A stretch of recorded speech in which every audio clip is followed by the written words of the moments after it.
Welcome to the Gallery and Hurley Unfiltered podcast, Iowa Football Rewind. Subscribe now on YouTube or your favorite podcast player to get a behind-the-scenes look that you won't find anywhere else. So welcome, everyone. Nick Gallery and Brion Hurley. I'm Brion. I'll say a little bit about myself, but today is going to be focused more on you. Nick, you want to introduce yourself? Hi, I'm Nick Gallery. I was a former punter, 1993 through 97 for the Hawks. Grew up in Masonville, Iowa. Joining this podcast with my friend Brion Hurley, which is awesome to do. I was also a kicker and punter, 93 to 96. You'll learn more about me in the next podcast.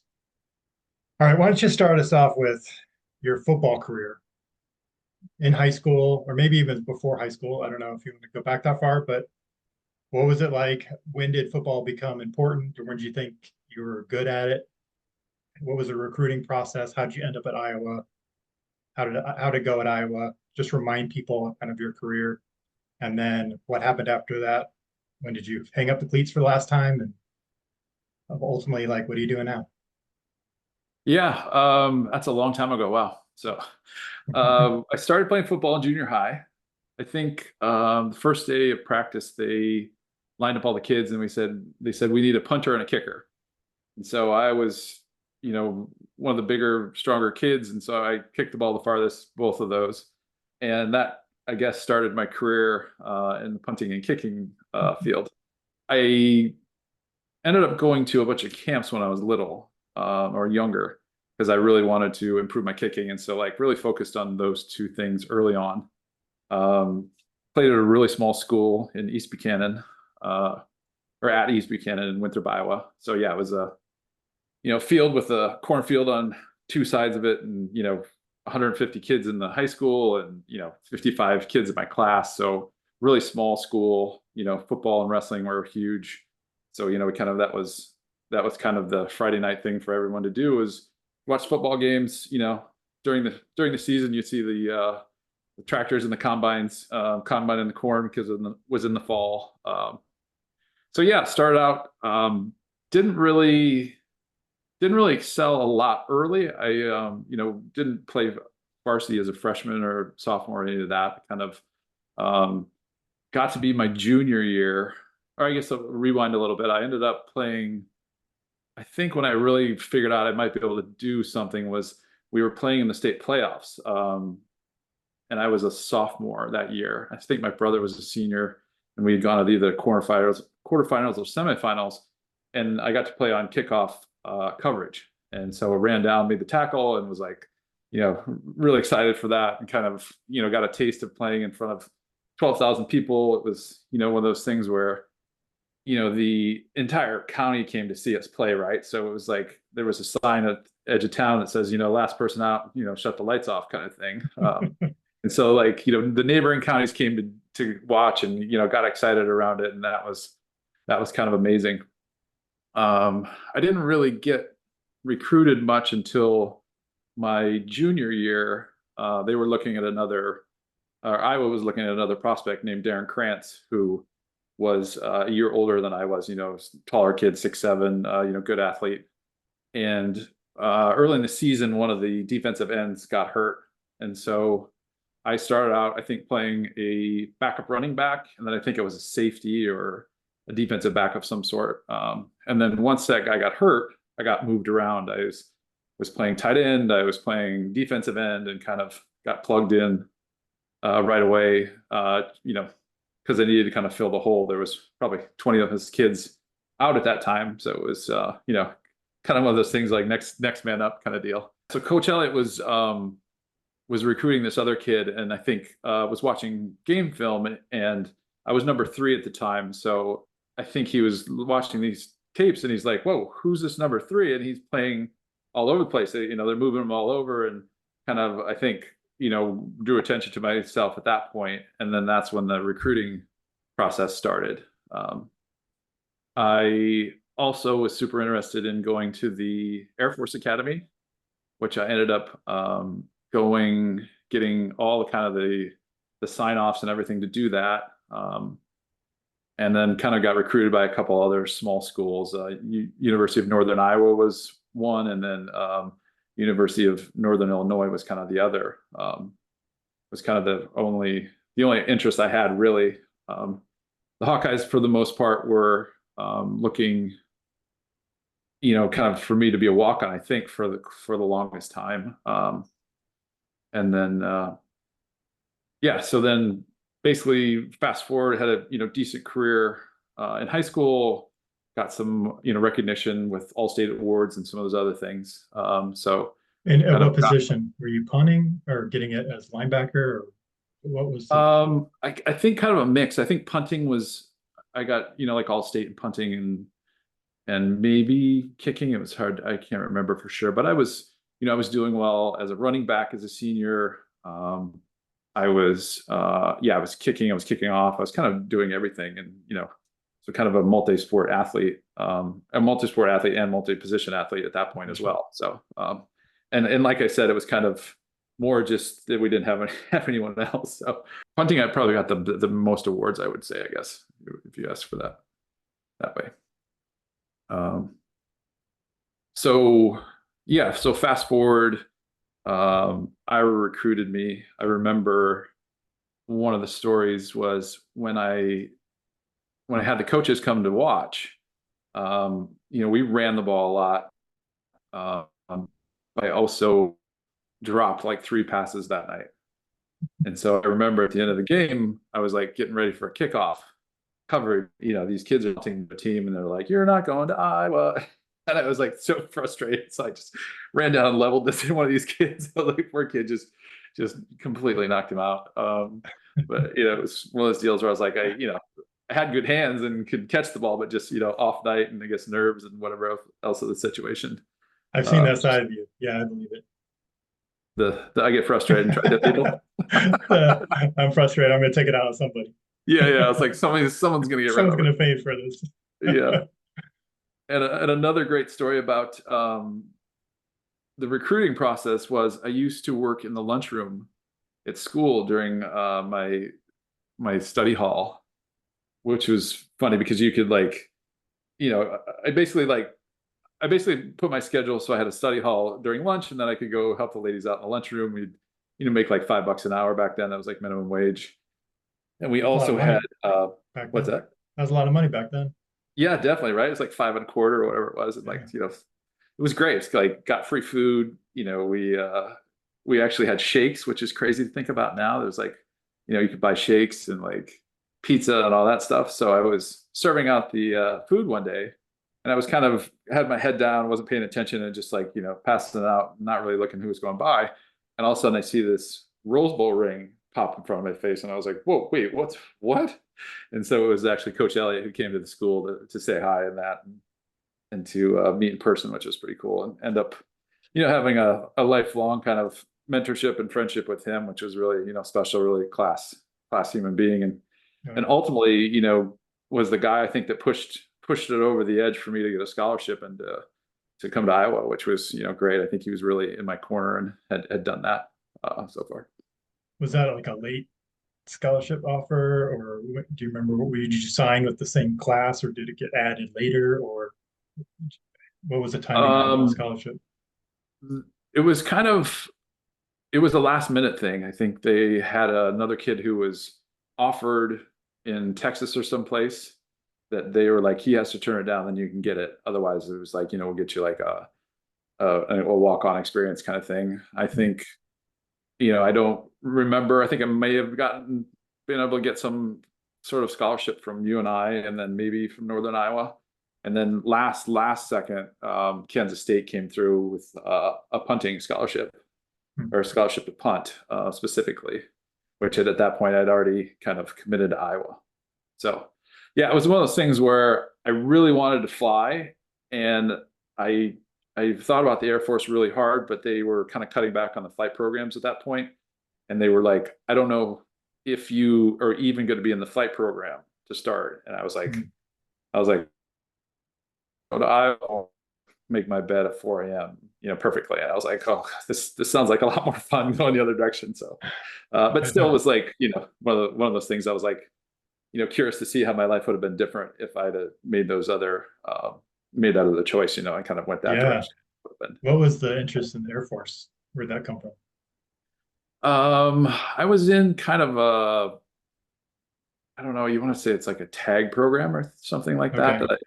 which I don't know how I got picked for that because I don't think I really did that well in school, to be honest. But there was a local gentleman who was in World War II as a fighter pilot, and he kind of taught this aviation class, and that was kind of, I'd made friends with him. He was kind of involved with the Boy Scouts and that, and so I think I was kind of like really got interested there, and then pushed forward to do that. And it was the academies back then, or at least I guess they are now too, are a big deal and hard to get Yeah, into. it is, right? Didn't you have to get like a letter from some legislator or something and Yeah, I think like recommendation and each stuff? each of the senators had to write a letter of recommendation and all that. Yeah, for Wow. sure. Um, so yeah, it was a big deal. I think I would have maybe had to retake it in my ACT because I think I was one shy. I was like I had a 23 and I needed a 24 kind of thing, or had to go to prep school. But yeah, they were also like recruiting me for football as well. So, um, and I think where my mom went to school, there was a guy named Chad Henning who was Yeah. a defensive lineman, played for the Cowboys for a while, who had gone, and so it's kind of like knew that that was possible, and kind of one of those kind of things. So, um, so yeah, I got to the very end, was trying to decide if I wanted to go to UNI, and have a scholarship there possibly, or walk on at Iowa. And they came through in the last second, and like, hey, we got one for you. And I was like, oh, this is great. And like, that kind of started the journey. Was it just like, yep, I'm coming, or is like, let me think about it. I'm not sure yet. I think I was pretty at that point. It was so late in the process that I was kind of like, I really wanted to go there. And I think it was like, is it worth walking on or not? I think that was kind of the thought in my mind. So I was just, and once they were like, once I had a scholarship, and I was like, oh, this is great. And, it's funny because my uncle played at Iowa State. So we grew up as Iowa State fans, Wow. which Iowa State kind I don't of, know yeah, that. he was a linebacker, I think, back, I want to say in the 70s, but don't quote me on that. When they were actually better than I consistently. Yeah, they were good. I think he went to the USFL for a quick second, didn't like it, and then yeah, they went to bowl games, and so yeah, it was a great Yeah. experience. And so yeah, Iowa State kind of, I showed up and they didn't really even know who I was or what I did, and so I just there wasn't really the interest there, so I didn't really ever kind of take them as a serious spot to go, which is kind of funny to think about now since they're like mortal enemies, but. So yeah, that was kind of yeah, around that time it was interesting for me because we would go to these recruiting trips, right? We go to the basketball games and we sat on the floor and kind of got entertained and all that stuff. And remember watching the Fab Five right after Chris Street died, and like they beat him that game, and like it was kind of a crazy time in Iowa at that point. Oh And yeah, you're right. It was 90, early 93. Yeah. and sort of just sitting there like with my family, and I kind of was just like, what are we doing here? And it was like there's like 10,000 people in Carver, and it just seemed so much bigger than anything I could have ever thought. And I was like, oh my God, let's go home. There's no way I fit in here, which is kind of funny to think about. That's That's hilarious. Yeah. how the journey started, and then to kind of see where it ended is kind of wild, to like to reminisce and see that piece. It You're was not just going from 500 people to 15,000. You're going 67, 70,000. I mean, that's a humongous jump. yeah, humongous jump, and just like the state, right? It was just like it just went from like 0 to 100, and it was really quite a wild transition. I guess we played in front of 12,000 or 10,000 and at the Yeah. UNI Dome for playoffs, but it was more just like it just felt much bigger than I thought, right? I just like there's really I don't know if I belong. I thought I just didn't ever think that I'd like plug in and whatever happened kind of thing. I think so. I think they recruit you, right, as athlete and punter, right? So they're kind of like, we'll find a spot like they typically do, right? We've said, let's just grab some good athletes that have good character and look like they work hard, and we'll figure out a place to put them. and maybe he'll be a punter, or maybe he'll be a tight end, or maybe he'll be something. Yeah, exactly. I definitely was recruited as an athlete. They were kind of just like wherever we can plug you in. I started out as a linebacker, probably because of that disastrous performance that they saw of my hands. Obviously, you can't catch. Yeah, they're like, oh, you can't catch, so yeah, put him on the defense. Which I'm like, I have, Shout out to all our defensive guys. Yeah, I have great hands, and I was like, oh man. instead we'll have you catch the punt snap. Yeah. Yeah, right. Yeah, I have to, right? I have to definitely catch it every Yeah. time. It's not a thing. Um, so yeah, it was one of those things. I think I was the last recruited in my class, and kind of, had really low expectations going in, and just kind of happy to be there, happy to have my school paid for, and, Yeah. kind of being a part of the program, and that piece. And I think it was, an interesting start. I think once I got to school, or is there anything else you want to know from high school, or is that kind of? No, I think I was gonna move into like, how is that moving in? You already knew some guys, I think, from the Shrine Bowl? Were you in the Shrine Bowl? Or do you have some connections already with some of the other players through the recruiting process? Like, I don't know, did you know Sherman? Or I did, yeah. We ended up going to the Shrine Bowl together. So it was like Matt Sherman, John LaFleur. Trying to think who else. Diedrich Ward was actually on that team, who okay, was, played for UNI and then played for yeah, the Jets and pros here and there. So yeah, it was a lot of good players at the Shrine Bowl. I don't think my jersey got dirty because I played safety, and I just like I didn't hit anyone because it was just like our team was so stacked. It was like um, there was a Eric, he was a linebacker from he went to school at Kennedy, and then he ended up at Iowa State. I'm trying to think of his name, Eric Martin maybe. So yeah, okay. those guys up front, and John LaFleur was an animal in high school, and just like, I guess in college as well. But yeah, so I just was like, oh, it's kind of boring back here. I'm just running around, like wasn't hitting anybody, but awesome experience, yeah. And it was also cool too. The coach for us, I think, was one of the rival high schools coach from Center Point, which was kind of cool to, knew him well from competing against them over the years, and that. So yeah, it was kind of cool that way. Yeah, just people from the area, which was nice. So yeah, I did. It was also funny. I didn't realize later on. We looked at some old clippings, and it was like Chris Knipper and I were kind of always like the leaders for rushing in the area for for the Gazette or whatever. And then Okay. even funnier is my cousin Colleen's husband, Michael Keene, actually did better than us. There's like a newspaper article that's like picture of me, picture of Chris, and then he had scored more and had more yards than we did. So like I was later on, I was like a couple years ago, I was like, wait, I was like, holy cow, I was like such a small world to have all those things happen at one time. And he still rubs it in. I think that he did better than us for that week. So which was pretty funny. So yeah, I had a flat top in high school, which is pretty amazing haircut. And so I think there's a Gazette Register picture that they like took it from the ground, so it looks like my hair looks like it's like 4 foot 4 inches tall. I think I remember that. Yeah, pretty we can dig pretty that awesome. up, and we'll find that. Yeah, Put it up in the notes, or put it in the video. I'll dig exactly. it up. I think I have a copy of it. So yeah, it was pretty. I've had some pretty amazing haircuts through that have been immortalized through things. Yeah, so I got down to Iowa. Got plugged in, and I think started the first couple of practices, and had a relatively strong leg kicking and punting. I guess kicking, I was a straight on kicker, so I didn't necessarily think I was going to do anything with that going forward. But punting, I thought I might have a chance to compete in that area. I think Sherman was a punter too, right? If I recall, you and Sherman coming in with punting skills, and then there was a few other people that were, Todd Romano is coming back.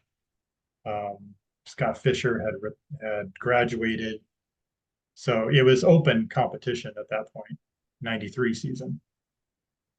Yeah, I kind of felt that way at least. I guess I think Sherman maybe did. That's a good memory. I forgot about that piece. But yeah, had first couple practices did relatively well and had a strong leg and caught a couple. And I think everyone was like, you know, whoa, we might have something here. And so I think it was interesting because they kind of were like, I remember Coach Fry saying like, no one talk to this kid, like, just leave him alone. Like Don't mess them up. nobody coaching him up. So, which was, I guess, good, but also like, oh wow, it's kind of, I'm on my own. Like I got to figure this out on my own. And like, you think, Which is pretty normal for a specialist, right? It's kind of like, don't get involved unless you have to, because we're not quite sure what we're going to do, and you can only either mess them up and maybe not really help them. So not getting much coaching is pretty much par for the course.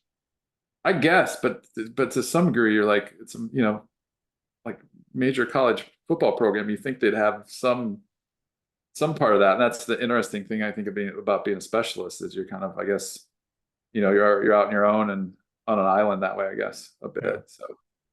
Yeah. So yeah, I think it just was a blur from there for me, at least. I Well, let's remember. go through the first game. So the way I remember it was, because I remember something about that. There's a photo about the punting competition. I wasn't in it, and I kept that photo on purpose. Because I remember it was like Sherman, and maybe you were in it, and Todd was in it. Maybe, I wonder if Dave Lem was in it. I don't remember, but I wasn't in the photo, and I know that drove me a bit over the summer. Oh, And so you kept it as motivation. oh yeah, Oh, that's good. and then and I'll get in more of my story, but Yeah. I think I got named first team a week or two before the season started, and then I started struggling, and then they put us both at first team going into the first game. Like they kept us as tied or something on the first team. Right. So we kind of both kind of separated ourselves from everyone else for a little bit, and then we traded punts going into that first game. We just went back and forth first couple of games. Yeah. I mean, I think it was such a whirlwind for me. I think I just remember getting to school and be like, okay, you looks like you might play. So you have to figure out what you're going to major in. And I was just kind of like, one of these. I'm like, I have no idea. I'm like 18. And you're not redshirting because how many? It was you and who else that didn't redshirt? Rodney Filer Yeah, I from think your Rodney class, Tyler played some snaps that year as well. and everyone Yeah. else probably redshirt. So Yeah, that's so unusual, everyone, true freshman. yeah, exactly. So it was kind of just like, yeah, it's true freshman, first week of school, we got 3 weeks of camp and then it's like bam, first game. So I think yeah, I guess 70,000 people. Boom. I remember you and I going kind of head to head and they're like, you guys switch off. So yeah, it was pretty unreal. Like the first time you walk into the stadium, and just to see and hear that many people and like screaming as loud as they can, and just the atmosphere was like unreal for me. I guess that was like you just like it was just like a high just being there, just being involved in that, running out in the field, doing the swarm and doing all that stuff. It's like you look up in the stands and it just like all of a sudden it kind of went into color because there were just so many people and it was just like, yeah, it was just unreal like that way. And I So had that a whole first, year on the program, so I got to dress for one game, I think Iowa State game, and the year before, just as my redshirt year.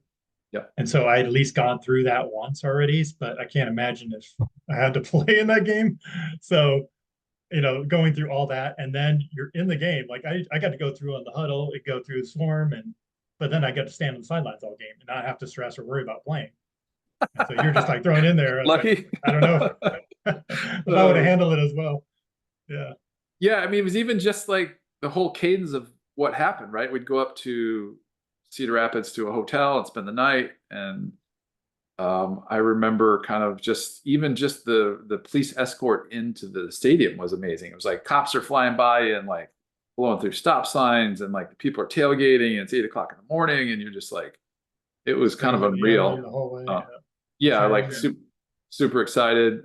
John Hartlib, when I first got on the bus the first time, was was a linebacker, was like senior, junior, upperclassman, and like really, kind of a pillar of our defense at that point, was like, you're sitting right here. And I was like, oh, awesome. And kind of terrified. I was like, because he was like a special teams machine, right? He'd like knock 3 people down every play, it felt like. And like, I was super intimidated, but also kind of like he was taking me under his wing, which was awesome. Because you were a linebacker in the linebacker room for a while. Because once you're punting, they must have pulled you out of the linebacker. Yeah, I still think I kind practicing of I got booted out of the linebacker room pretty quickly, and so Okay. I think it was just he was a captain and a leader, and was just kind of like, hey, you're a young guy, and like, You need to I think I step was up quick. yeah, kind of like, we need you to not completely blow this. I think it was just the character of that team. I mean, there was, I think Mark Russell was my roommate. I think, like Mike Daly, I remember as well, just guys that were just like good, solid guys that just were like, hey man, like we've got you, like you're part of the team, and really made me feel welcome as a young kind of specialist who was like, I'm sure they got tired of watching us throw footballs at helmets on the sidelines while they were like, breaking their necks, sweating and killing themselves every day, beating each other senseless. So I think that was really awesome. Just that kind of like, that kind of, I guess, leadership and those things, which was great. So yeah, then I vaguely remember the first game we went back and forth. I think I got a hold of one of the kicks. I went like first or second kick, and I think it went like 50 or 60 yards and good hang time. And I thought it was like almost 7. I thought it was like 68 or something crazy like that. Might have been. I don't know. I think it was like 58 or 60. It was a nice kick. It was like good hang time, just sailed it. And so like the whole place just went nuts. And I was like, oh wow, this is, I don't think they'd seen a bomb like that in a long time in the stadium. This is wild. I also remember something on that one. The clock was running down. It was gonna switch quarters, and you ran out there, and I was like trying to like wave, like, let the clock run out. You're kicking into the wind. Oh, okay. And I was thinking, oh, they're gonna let it run out, but then they snapped the ball. They're like a couple of seconds. This is my memory, right? We're going to disclaim all these things. Like, this is our memory from 20, 30 years ago, but this is too old. I try to remember everything that they did 40 years ago. But I feel like you did that into the wind, at least when I remember where the wind was going that day. And I was like, what are you doing? Don't punt it up. Holy crap. Oh my God. And it flew over the guy's head, and it was at least high 60s, if I remember right. We'll look it up and verify. But and I was like, all right, I think this competition's over. Oh, did you? Oh, wow. I mean, I was like, I don't think I can launch something like that. It was impressive, and I was happy, and I was also like, oh, well, I better find another position. That first game was crazy. And then, that kind of just like put a huge spotlight on me too. It was like, doing interviews and like, went downtown that night and people were like, oh my God, you're blah, blah, blah. I was like, oh God, what just happened? Which was an interesting thing for me. I think I was relatively shy. I mean, I was super shy when I was a younger kid, but I think sports took me out of that some, but to have that kind of spotlight was a little bit like, overwhelming. I think felt like it was a lot of pressure just to be myself and to stay myself, I think, and not get affected by it. And also just to kind of, just represent where I was from, I think, as well. I think I felt a lot of that piece of being like, oh, I'm from a small town, and everyone's like, yeah, man, this is awesome. And I was just like, oh God, like, this is like, you got to do that for them as well as yourself and your family, and just all that kind of stuff. So yeah, that was kind of wild. So of course, fast forward to the next game, we play in Iowa State, and it is just nuking wind. I mean, it was, I want to say it's the worst wind I've ever played in. It's the worst wind I've ever played in, by far. Even maybe practice. I don't think I've even been to practice that strong. Yeah. It's insane. That's a wind tunnel. And that's before they had, this is old Cyclone Stadium. So this is like open ends on the corners with little small bleachers, not the almost enclosed thing they have now. So it's Yeah, like exactly. winds coming from nowhere, from like off the plains coming in, and there's nothing stopping it. And it's like creating a little vortex or a little funnel there that just it was notorious. It was way worse than it is now in terms of the wind, but that game was, yeah, awful. That was awful. And I ended up, I went out to kick or went out to punt, and I hit it. I hit the ball well. I was like, oh, that was nice. Watch the tape. The ball goes sailing up, and it's like perfect spiral, and it hits the wind, and then just like does basically a U-turn. Kind of just like takes it, bends it around, and brings it right back to me. And I remember thinking at the point, I was like, can I catch this? Like if it gets close enough to, it was close enough where I was like, I could probably run up and catch this. And I was like, can I advance this? And it was like I was going through this in my head. I was just like, I was like, oh my God. So yeah, kind of, I guess, amazing that I still kept the job after doing that. Well, I think you had it was 6 yards. Yeah, I think it was all 6 yards. I was like 6 18. yards You net. tell the people it was 18 feet. I was like, it's 18 feet. I was like, it's bad when you put it in feet instead of yards. Well, I think I punted once that game, 23 yards, line drive, out of bounds, and I was stoked about that. So, like, I think that was further than anyone else had gone in that direction that game, because I remember the Iowa State guy had a 15 and a 11 or something like that. I mean, Yeah. that's how bad it was. It was basically pointless to even try to punt that day, go in that direction. Now I think you might have got another, maybe you balanced it out. You might have got a punt going the other way with the wind, maybe. So that I probably think helped he the might average have, a little yeah, bit. hit a 50 the other side, so I probably averaged 27. Cancel it out, Yeah. Exactly. But got the first taste of the Cyclones and like, getting booed and whatever else on the way in, and like that Yeah. was kind of a great start to that rivalry. And yeah, those were fun games for sure. And we never Um, lost to them. And I think it ended up with 15, 16, 17 or 18 in a row by the time we graduated was the streak. 15 okay. in a row, something like that. I don't remember. It was somewhere mid 80s to 83 maybe through 96. So maybe it's 14 in a row, something like that. But yeah, we never did lose to them. Yeah, that was great. It was back to the guy Eric Martin I was telling you about. I'd see him sometimes in Iowa City, and always be like, "Go home, get ready for the Cyclones." And I was like, "Oh yeah," you're like you know it. We are not messing around in that game, which was great. And then yeah, kind of, I guess the rest of the season felt like kind of a blur. I think we did one more Yeah. game where we traded off Penn State game, and then after that, you took over the whole time. Yeah, I think it was the first three, that we switched. Yep. And yeah,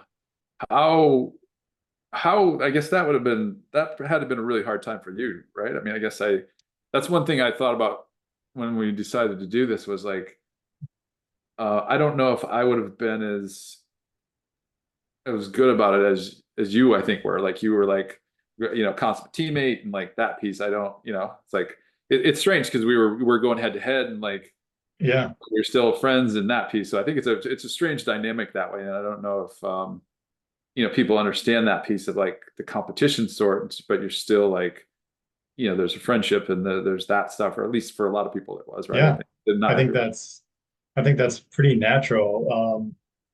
Well, I had the same thing going with Todd Romano. So like Todd's a really good friend of mine. We still stay in touch, right? So some of my closest people were the people we hung out with, competed against. But I always felt like it was like we could have all done better.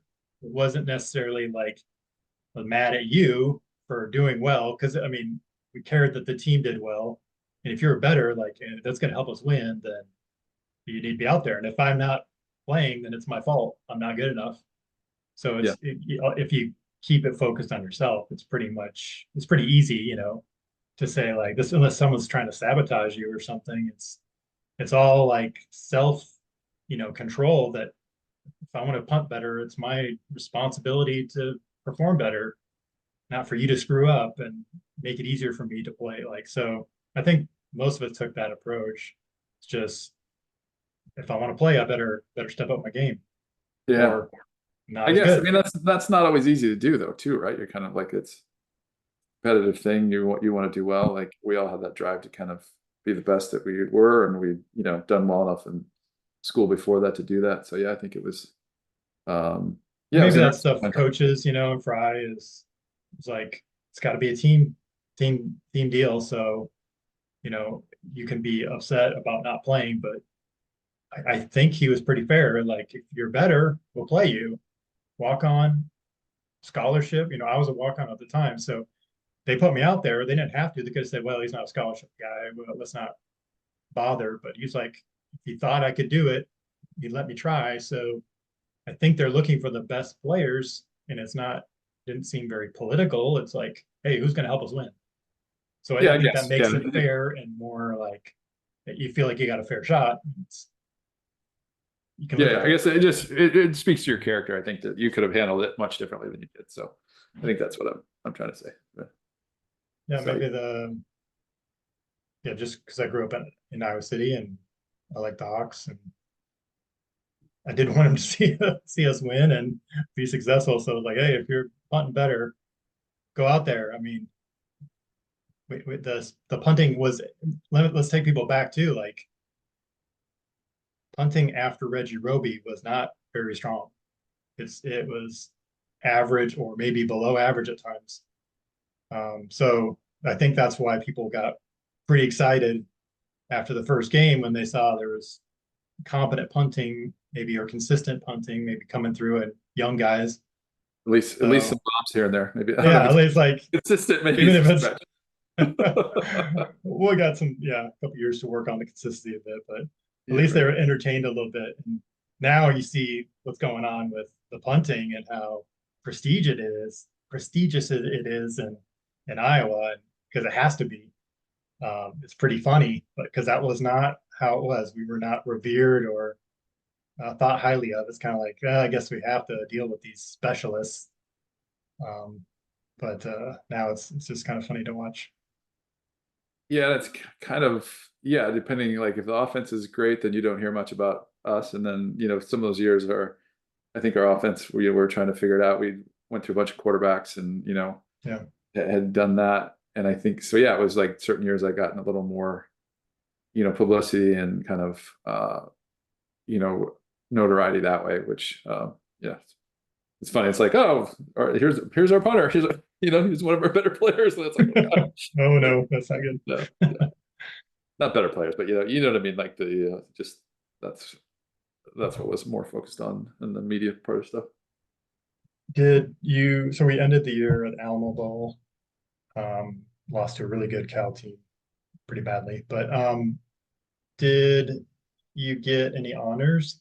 Or I can't remember what years you got honors. I knew later you did, but I don't know if you got any recognition the freshman year or sophomore That's a good question. I think I got some sort of all conference my freshman year, I think. year. Okay. I did hold the Alma Bowl longest punt record for at least a game because it was the first one. First one, yeah. I have the longest field goal for a couple years, yeah. So I was like, I got a record in the Alma Bowl. It's like first guy to play that. First, yeah, first of everything. Yeah, and it was funny. I was young enough I couldn't even like go buy a beer. I was like 18 or 19. I was like, oh, you guys have fun. I'll be sitting in my room by myself. But then yeah, ended up going to the Alamo Bowl like 5 or 6 times. It feels like with Your brothers. my playing days, my brothers and Yeah. all that stuff. Yeah. Yeah, we went twice. And then Robert went once for sure. John must have gone once. Yeah, I feel like we should have bought a condo in San Antonio. We could have, as much as we were there. In a bank. Yeah, exactly. So yeah, first year kind of went by in a whirl and like had a lot of fun. I think it was easier just coming as an underdog too, right? You're just like coming out of nowhere and like kind of riding that wave and doing that. I think it was difficult for me trying to transition into just punting because I just was like I wanted to play, right? I wanted to run around. I was more of like, oh, I'm a linebacker, a tight end, and like just I can punt. That punts instead of Yeah. being a punter only. Yeah. Exactly. And I think that was my that was my mindset, and that's how I like prepared, and like I'd get, jacked up for games, but I just was like, it's like telling the linebacker to play golf or something, right? It was just like, Yeah. it just was like, I was like, I just wanted to kill as far as I could all the time, and it's probably not the way to approach it.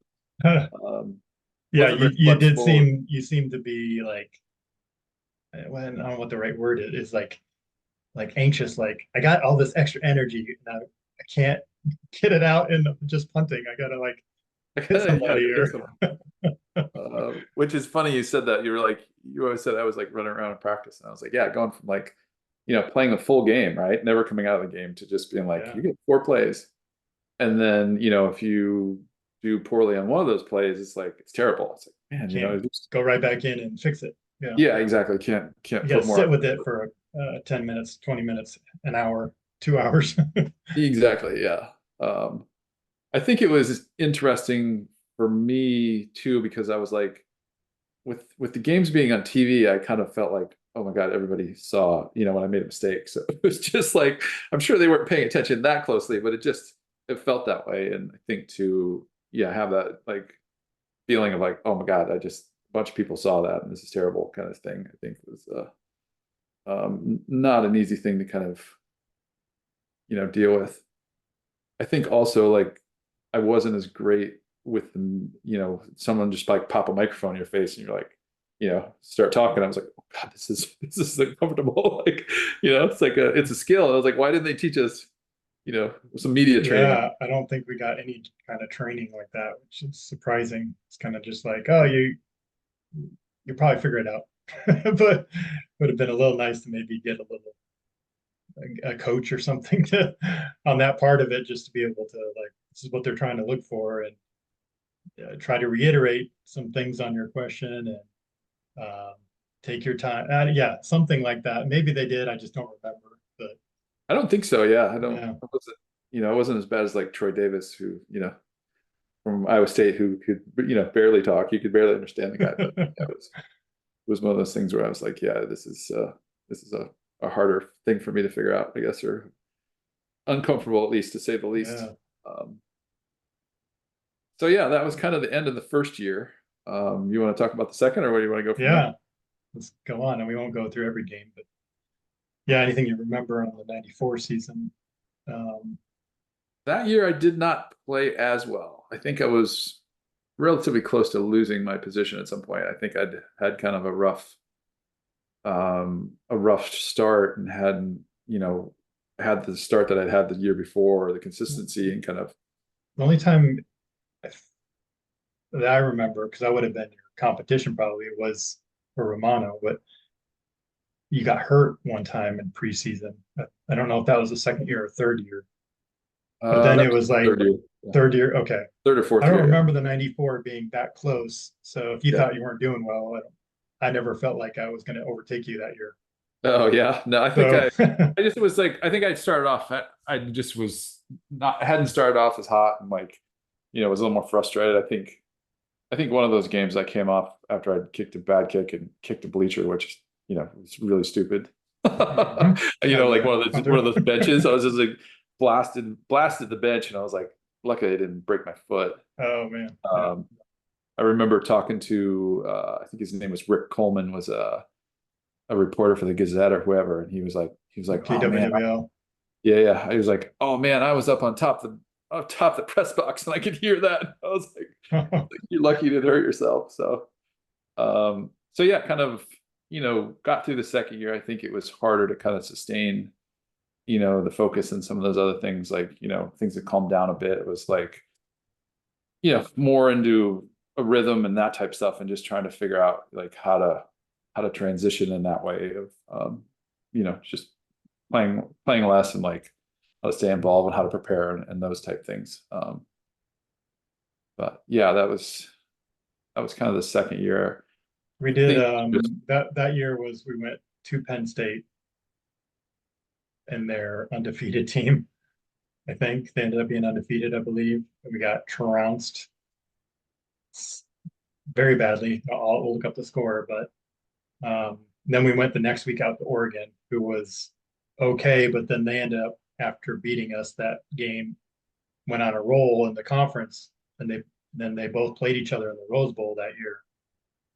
So back to back, we played the two Rose Bowl teams. On opposite Oregon ends did of go to the the, Rose Bowl, right? Got it. yeah, opposite ends of the country. And we were not the greatest team that year either. We're coming off of 92, didn't go to a bowl game. 93 barely got into Alma Bowl. 94, we didn't go to bowl game either that year. But Was this programs, 6-5-1? Yeah. yeah, what you said 94? It was 94. I think we were sub 500 or 500, maybe just barely 500. more, yeah, maybe 500, 551. So yeah, I don't remember exactly. We'll look it up. But yeah, so now we're talking about 3 years of non-successful programs coming off of a Rose Bowl and a Holiday Bowl 10-win seasons almost. And then now 3 years of kind of mediocre, average, football. The program's not looking very good at this point, other than we got a lot of young guys coming in. So we've got Dwight is there 94, Tavian's there 94. I think Sherman started to take over the quarterback position at the end of that season. So didn't get a bowl invite, but it did look promising. Like a lot of the people playing were young. And so I think there was some excitement going to 95, but 94 was kind of rough because of that. Got a lot of freshmen and talent, but the program at this point was kind of looking a little shaky. I'm sure Hayden was getting a lot of flack. Yeah, I think at some point they brought in a lot of junior college guys too. Like that one class had quite a few. That must have been 94 or 98, no, 93, because I think 93 they brought in some JUCOs, maybe 94, a few more too. Yeah. Trying to like fill in gaps there. Yeah, that Penn State game was crazy. I mean, the amount of talent they had on the team was unreal. It was like Kerry Collins and Kyle Brady and like John Carter. And like John Carter, like a whole roster of NFL guys. Yeah, we checked that. They went undefeated, 12-0, but so did Nebraska. Nebraska beat someone in the Orange Bowl, and then I think Oregon had 2 losses, so Penn State beating Oregon wasn't as impressive. And that was back when they voted on the national champion. So I think they didn't actually get national championship, or they didn't become national champions because they didn't win enough votes. So, but they were obviously they would have beat anybody head to head. It was just unreal how much talent they had. Yeah, I think they got kind of worked over in the voting and that. Yeah, kind of got worked out of it. So. And that was the second year Penn State was in the Big Ten. The 93 season was their first year. And then 94 was their second year. And then they kind of swept through it. And there was like, oh, they're just going to cakewalk through this Big Ten conference. That at least it was the talk at the time. Because they've, done really well. So interesting to look back now and kind of see how they've done. I mean, they've done well, but I don't think they dominated like it looks like they were going to do at the beginning. For sure. There's an interesting story in that game. So they had in the stadium, they had this cat noise, right? When they did well, they'd be like, rah, rah. I still can hear that. Yeah, there's yes, I still have tremors from that. Yeah, because it went off all day long. I mean, they must have scored. They had 60-some points, and it was just like touchdown, bomb, long run, kickoff. Who knows? Yeah. Like the interception. Yeah, it was just like and every first down. I mean, that thing must have went off 200 times in that game. Easily. Just shut that thing off. Yeah, they probably still do it, but yeah, it was really bad that way. Definitely. So I was punting out of close to our end zone, I think, and I kicked the ball, and then I heard the crowd go nuts, and I was like, "Oh God, this isn't good." And then at this point, the game's out of reach, right? So we're probably out of reach. We're down by 30, 35 points. So I don't know where the ball is, and I guess the story's kind of all similar, but I'm frustrated, and I go just see this Penn State guy, and I just dive and just push it, knock him out of bounds.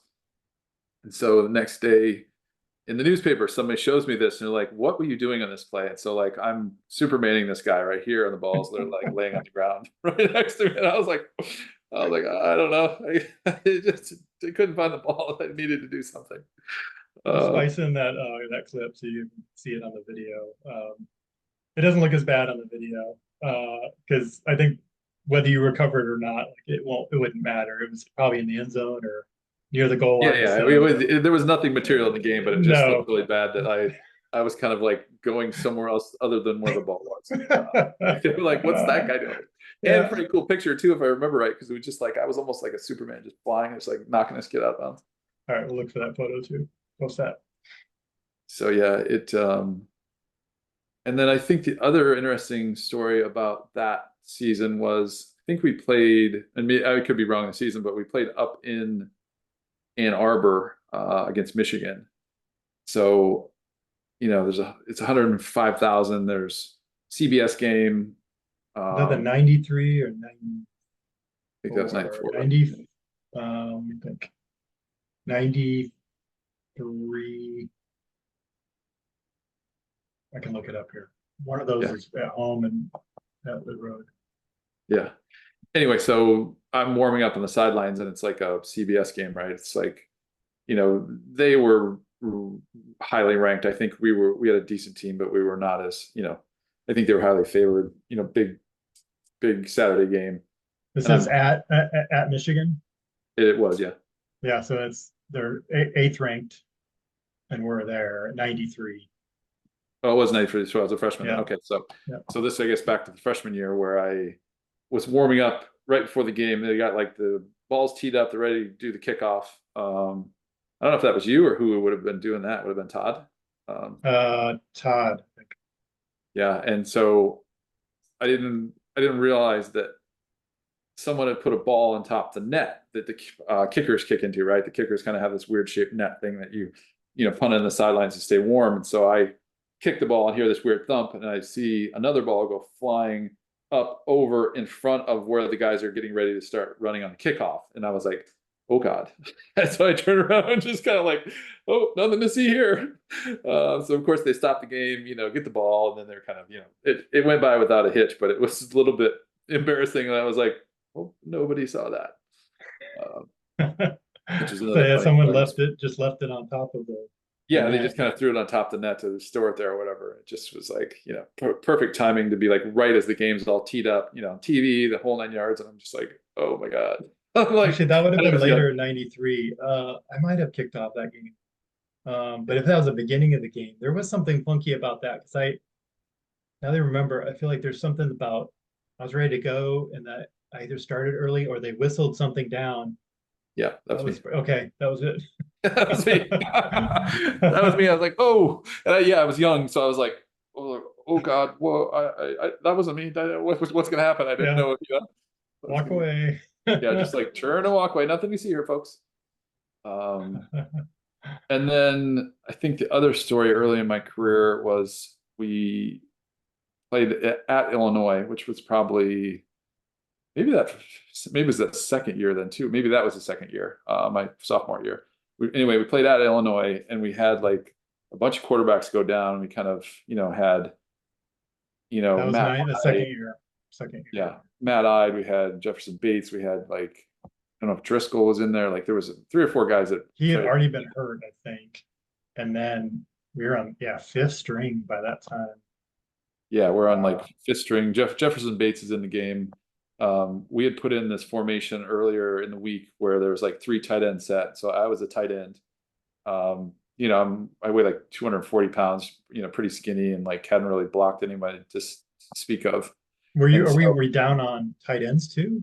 Why were you getting? It was just a gimmick, I think, that Coach Fry put in. He was just like, so I was a 3rd tight end in this set, and they kind of were just like, hoping that no one was going to pay attention to me. Basically, I think is what happened. So of course I line up and I'm looking at Simeon Rice, who was like Hall of Fame NFL player, right? And like Kevin Hardy, who is like another NFL guy, and I was just like, they were stacked. They're both right in front of me. And I'm like, oh my God. And luckily they were rushing. I think I might have even turned sideways. I might have just been like, turn sideways, let them come through, because I was just like, I'm getting out of the way. Yeah. Kind of snuck through, got open in the end zone, caught the ball, but like just didn't want to make sure I didn't drop it. So I just catch it. And I'm just kind of like cradling like a baby, right? Because I was like, there's one chance I could score a touchdown. And like, if I drop this thing, I'd be so mad at myself. So I ended up scoring a touchdown. Of course, the game was like 47-7. Yeah. Yeah, Only touchdown of the game. Coach Fry's like, oh, we're so bad that our punter has to score. I was just like, oh, I was like, oh, like, okay, yeah. Guess I don't feel good about that anymore. Yeah. That's pretty cool Yes, though, to score a touchdown. That's not many people get to say that.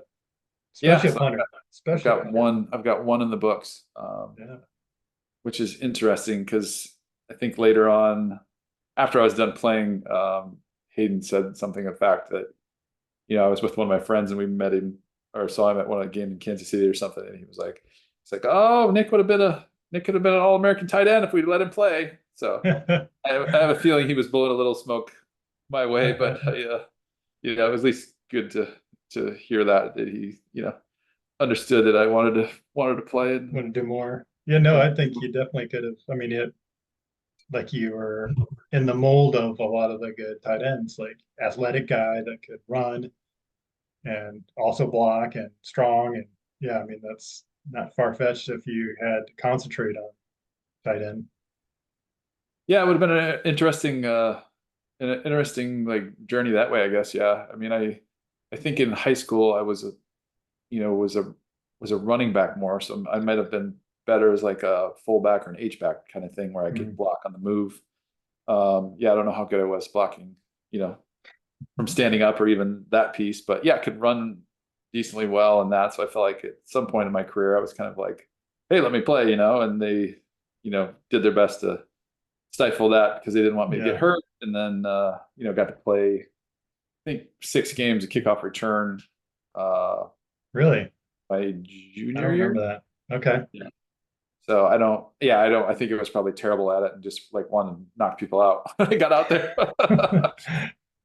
I think one embarrassing story is I just remember playing at home and I was just like we were like losing and I just was like so worked up that I went out and I was supposed to be the person that called the direction for these things, right? And I was like, right or left or middle or whatever it is. And I just was so like upset that we were losing that I just couldn't even get it out of my mouth. And I was like, I still think about that today. I was like, oh my God, I just couldn't even call right or left, right? It's Oh like man. just that fired up.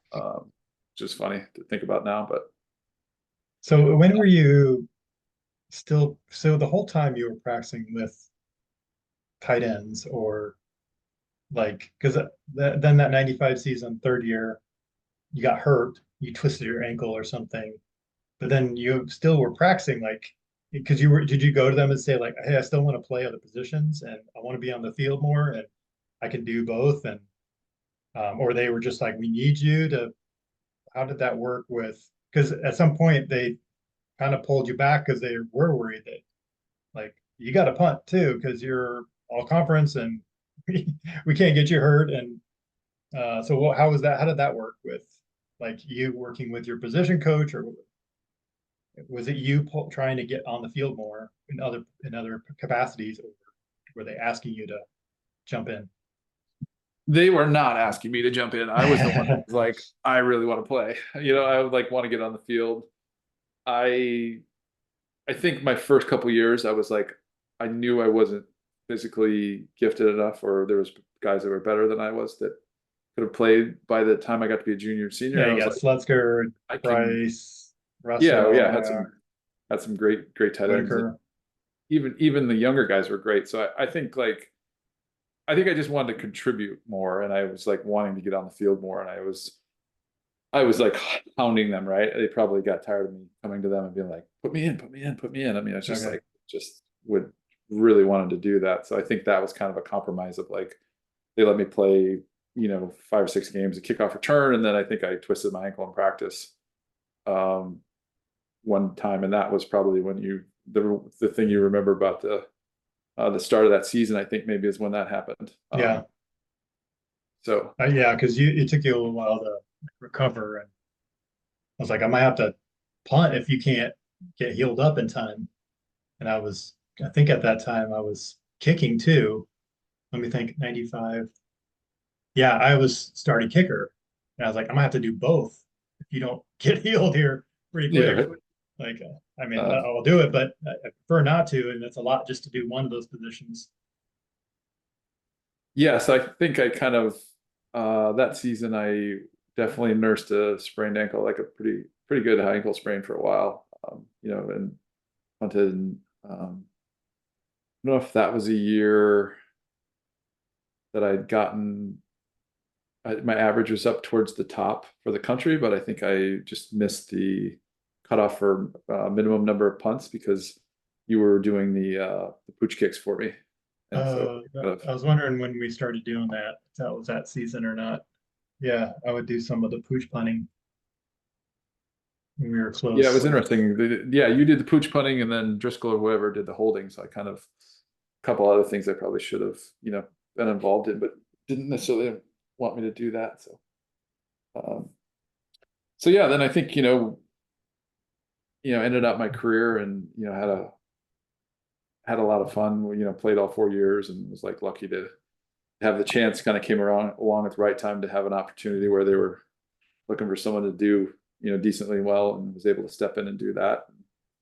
Yeah, it was fun. Went to a couple bowl games, and you got to really enjoy like the process and the people, and met some kind of lifelong friends and that piece. And then obviously my brothers came after me, and that was a fun journey as well. So yeah, it was really great that way. Yeah, so it says you ended second team and as a freshman, second team all conference, and then your first team junior and senior year. Okay, gotcha. Yeah, so like my sophomore year I didn't do as well. I kind of fell off, with consistency and some of that stuff. But kicking the benches too much. Yeah, right. I still can't believe I didn't break my foot. Yeah, I know. I was like, so many times I might have had to go in. I didn't even realize. Yeah, right. Just finding out now. Jeez. This was teetering on disaster. Like, yeah. So let's see, I thought there was something else I was going to ask you about. So just to update people on the years again. So 95 we go to the Sun Bowl. 96 we go to the Alamo Bowl again against Texas Tech. So yeah, finished up good with a couple good seasons. I think it was 8-4 in 95. So now we're back on the winning track. And then 96 is 9-3, win another bowl game. And now it looks like the sky's the limit really for the program. So we've gone from starting off really rough and now leaving the next team kind of set up pretty well for what was supposed to be, kind of like the peak season with Dwight and Banks and Sherman senior year for 97. But that was your recruiting class. Like those are all the people you came in with, and you're graduating now a year early, you and Rodney. So how did that work out when you're like, I want to come back one more year to be with my recruiting class, but I'm already done. Did that go through your head much, or?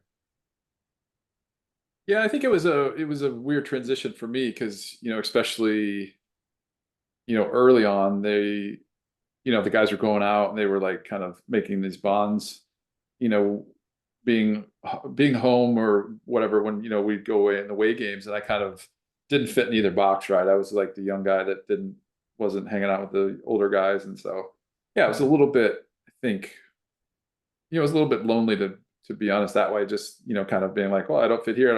And, I don't think, they, those guys were all competitors. So they're like, they wanted to be playing too. Right. And I didn't, I wanted to play as well. Like Matt Sherman was my roommate, right? He was, talented guy from St. Ansgar and that, but he just, he didn't have that opportunity. And so, yeah, I think that's kind of was a different dynamic for a while with that. And then, yeah, they had a great team towards the end. I guess it's good and bad. I didn't really have a chance to kind of come in and be a kid, right? Be a kid and have fun. And it was just like, okay, you're here, you're doing this, you get your studies and graduate. And it was like, oh, okay. And yeah, not to complain, but just more of like, I just didn't have that kind of year that would have been nice to be like, oh yeah, show up to game and go through this and not have this like instant, like, okay, you perform now and, perform at a high level kind of thing. So. Yeah, I think that is challenging.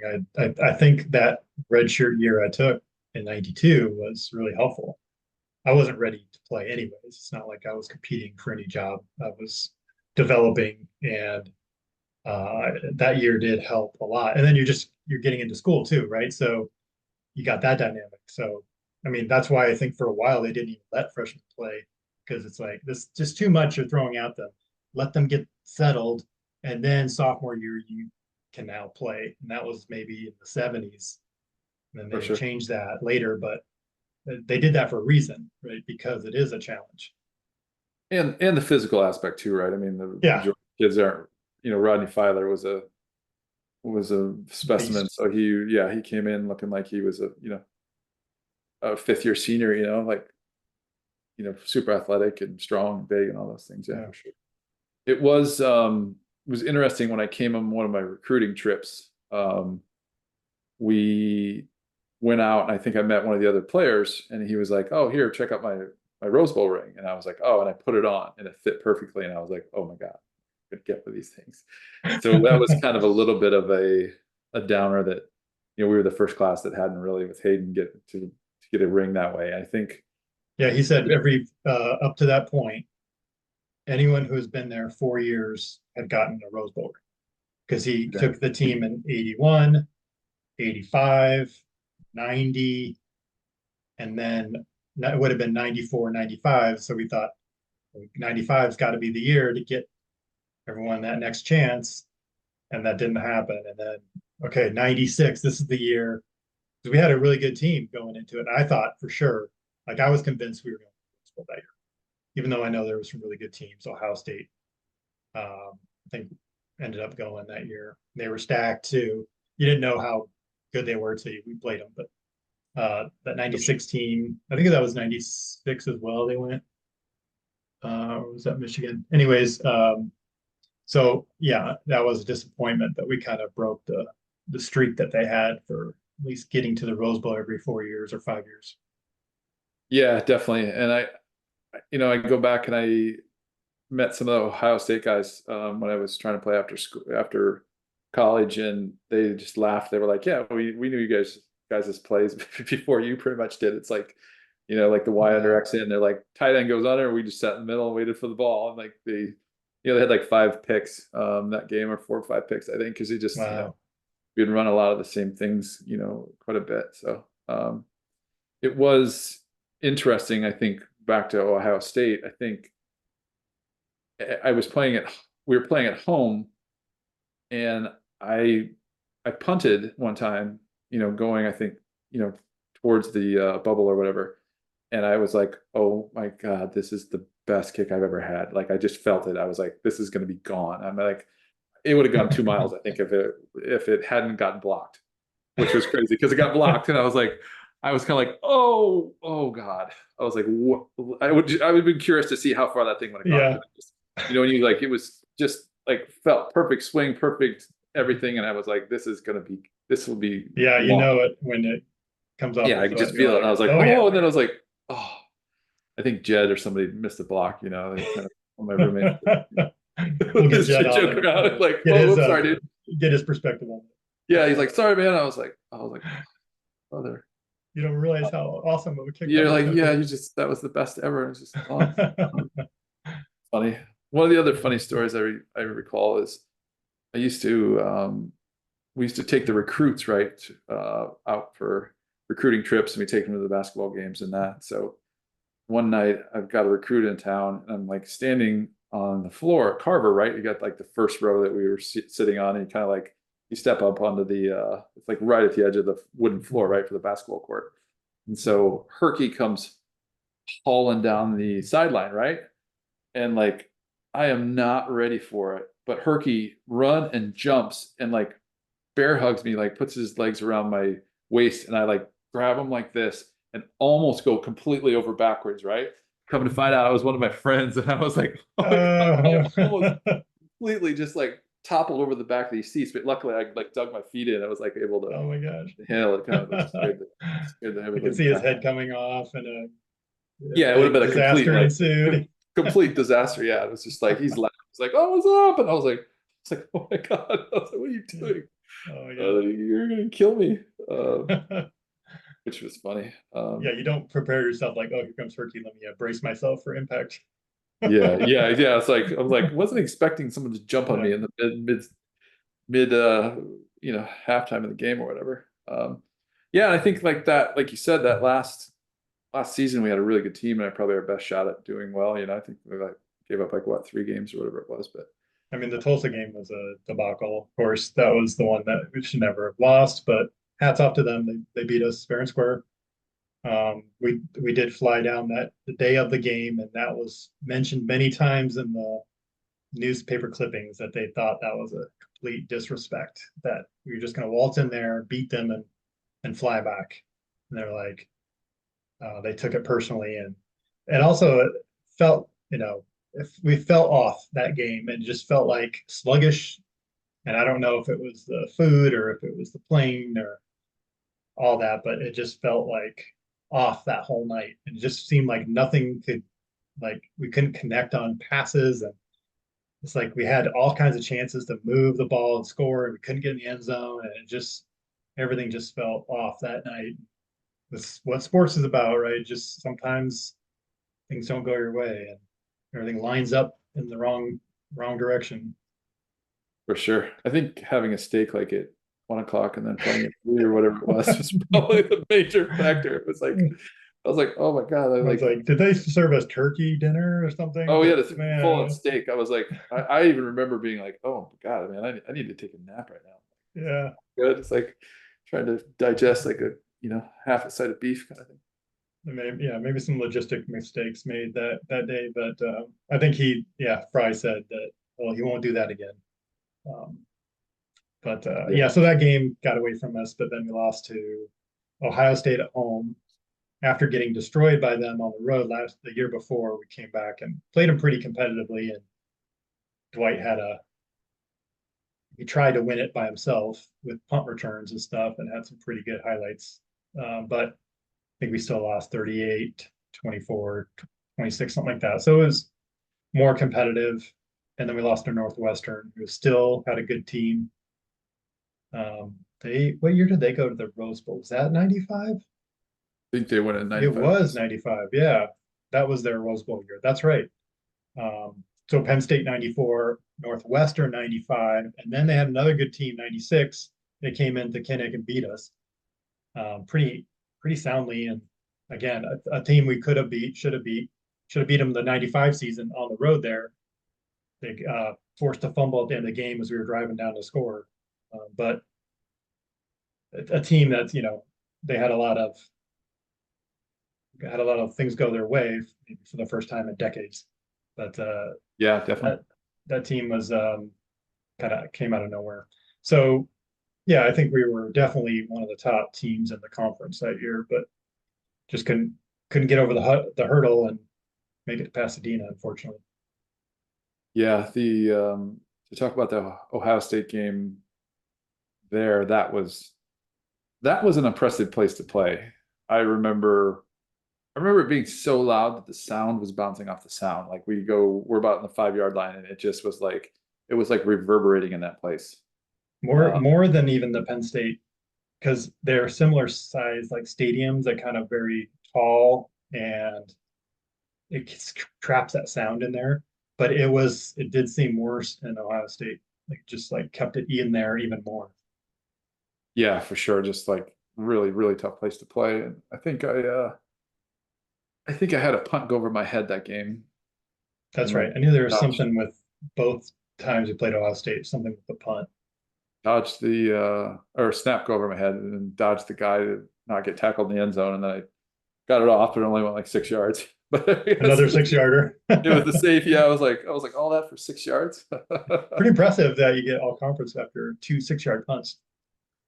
Yeah, right. Well, yeah, I guess they're in different years, so you spread them out a little. A lot of 60s and a lot of 25s. Yeah. So yeah, that was a crazy game. I remember seeing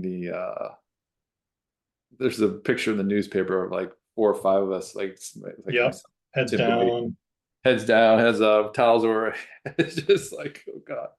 They had that game was 56-0 at halftime, except we scored in the last play, but we probably got lucky that they gave us a touchdown.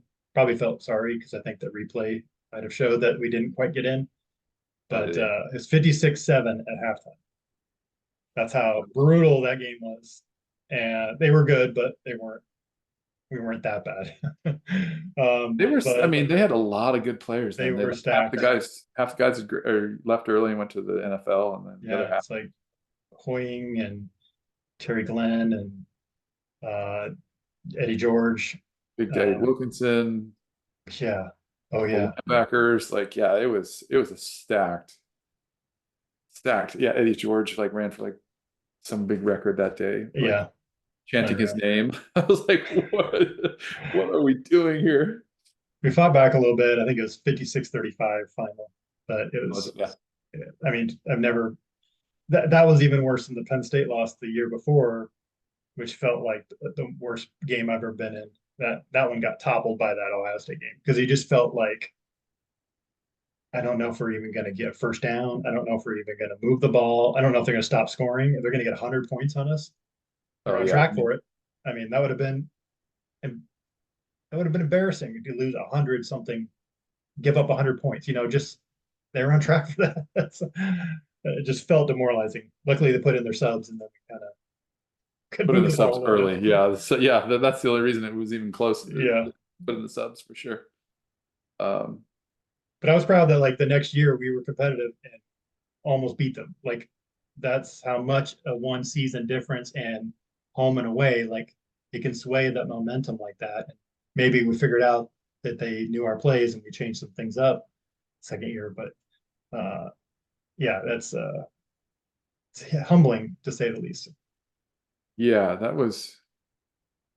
I think that's the thing about sports is, there's always somebody that's better and faster and stronger and that piece, right? And just like keeping your head kind of on track of just doing what you can do and, trying to do that. So yeah, that was, especially once I tried out for the NFL, I was like, it just amazed me the difference of athleticism. It was incredible. So let's go into that then. So you finished up. I don't know if do you ever get any All-American honors? I don't think. I think I might have the one year, but it was like 3 kicks short of qualifying. That's right. We had a minimum number of kicks and I just didn't qualify. Yeah. So I think I may have done it that year, but then I wasn't pooch kicking either. So it's kind of like it wasn't as, it wasn't as big a season, I guess, right? Where like, Troy Taylor this year is like, 49 yards doing pooch kicks and all that. So it was a little skewed. Yeah. Yeah, it's a little skewed that way.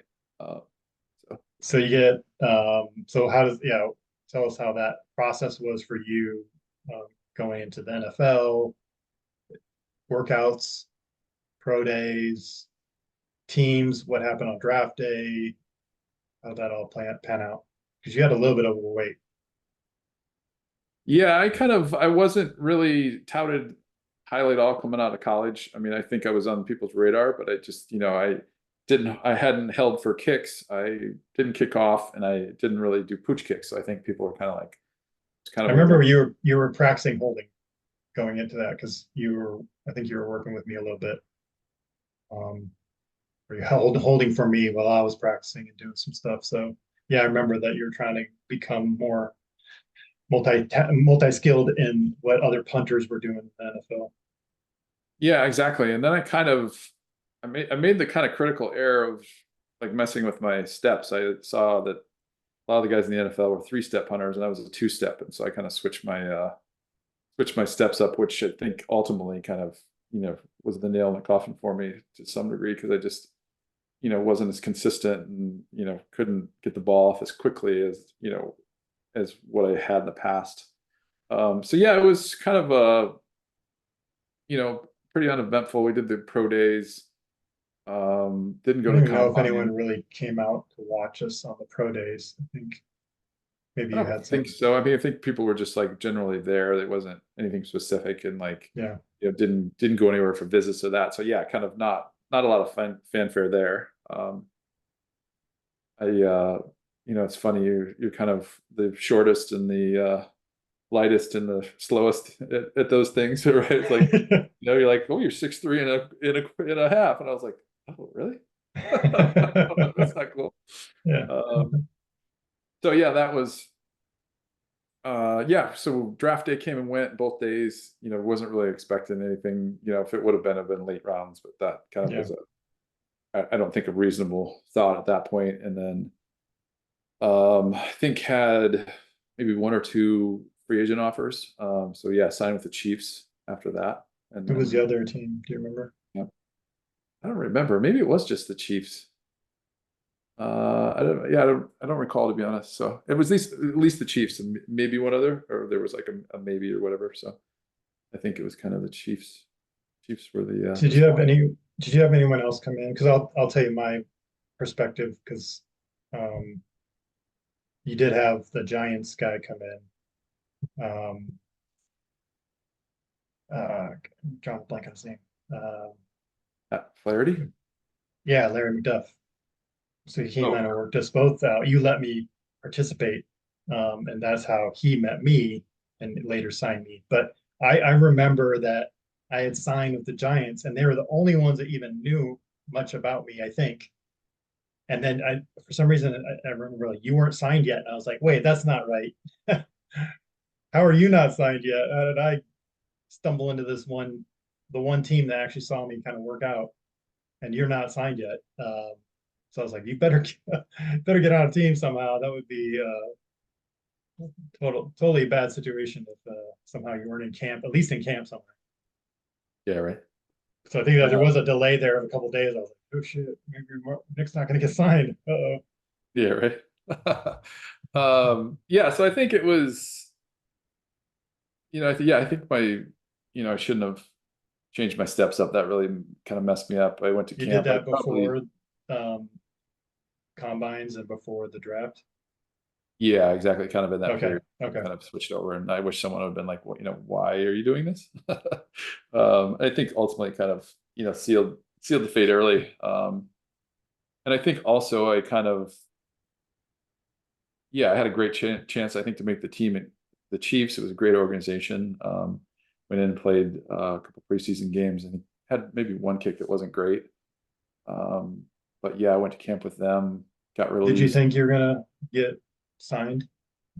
Were you like expecting to make the team and surprised to get cut, or how did that? Um, Because I thought too, I thought you had a good situation there, and assuming you're punting the same way as I saw you punt, it would be good chance you'd make the team.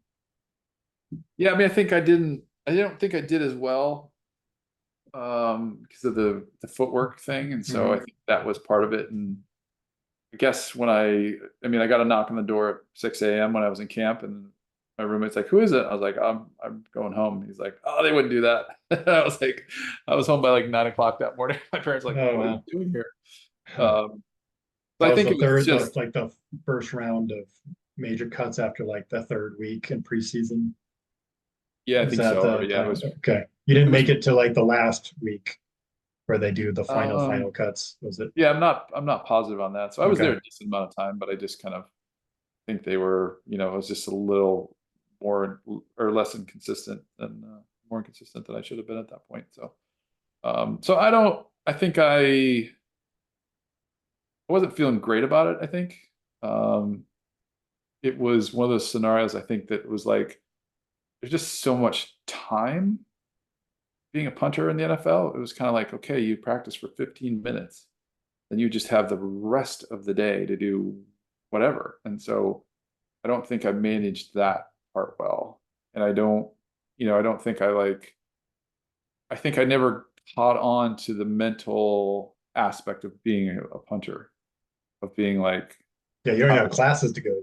You're not. at zero. Yeah. I was just Yeah. like, I think finally towards the end of my like career of trying to try out, I took just like a little like Game Boy, and I was just like playing like Mario Brothers for 6 hours because I was like I need to take my mind off of this. But how do you go home and be like you're not sitting there thinking every night about like, oh, I messed that kick up and I didn't do this practice, and what I mean, it just, I think that part was hard. Whereas before in high school I could be oh, I'll just put more effort, and I just never got into it that bad. And I think a little bit of my mindset was where in Iowa I was an underdog and I was just like, oh, we'll see where this goes. I think I was more like, oh, I should be doing this, and I'm not. And if I'm not doing this, then I'm failing, I think, and that's maybe the part that I was, that I struggled with. I think to some degree it was like, I needed to like kind of fail through it and be okay with that and just kind of like work through that to get the confidence to do that. And I think I just never really got to that point. And I was like, I should make this team and I should be in the Hall of Fame and I should, I just like had this like expectation and I just wasn't kind of living up to that, I think, to some degree. And so I think that was a mental piece. And not to say that I like, I didn't deal with it mentally well, but I didn't prepare like I guess maybe I just didn't know how to be a pro as a punter. That's probably what it was. It was just like, I need to be able to turn this on whenever I can. I need to be able to like completely blow it and come back the next time and just forget about it. And I don't think I was, like prepared that way.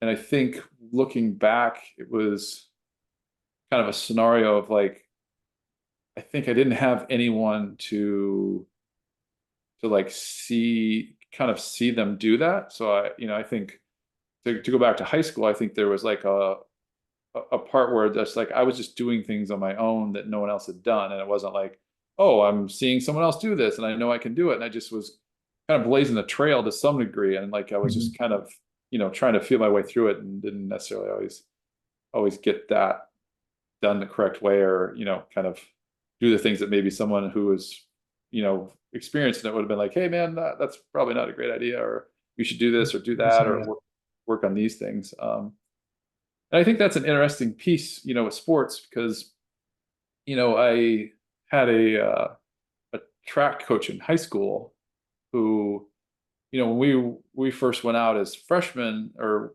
when we were younger, there was like 3 of us on the team, right? So it was like two of my buddies that I was like, hey, you guys got to go out to track with me, right? Because I don't want to do this by myself. And then had some success, went to like Drake relays and went to state and, did a few different events that way, and did well. And then years later, the coach comes up to me.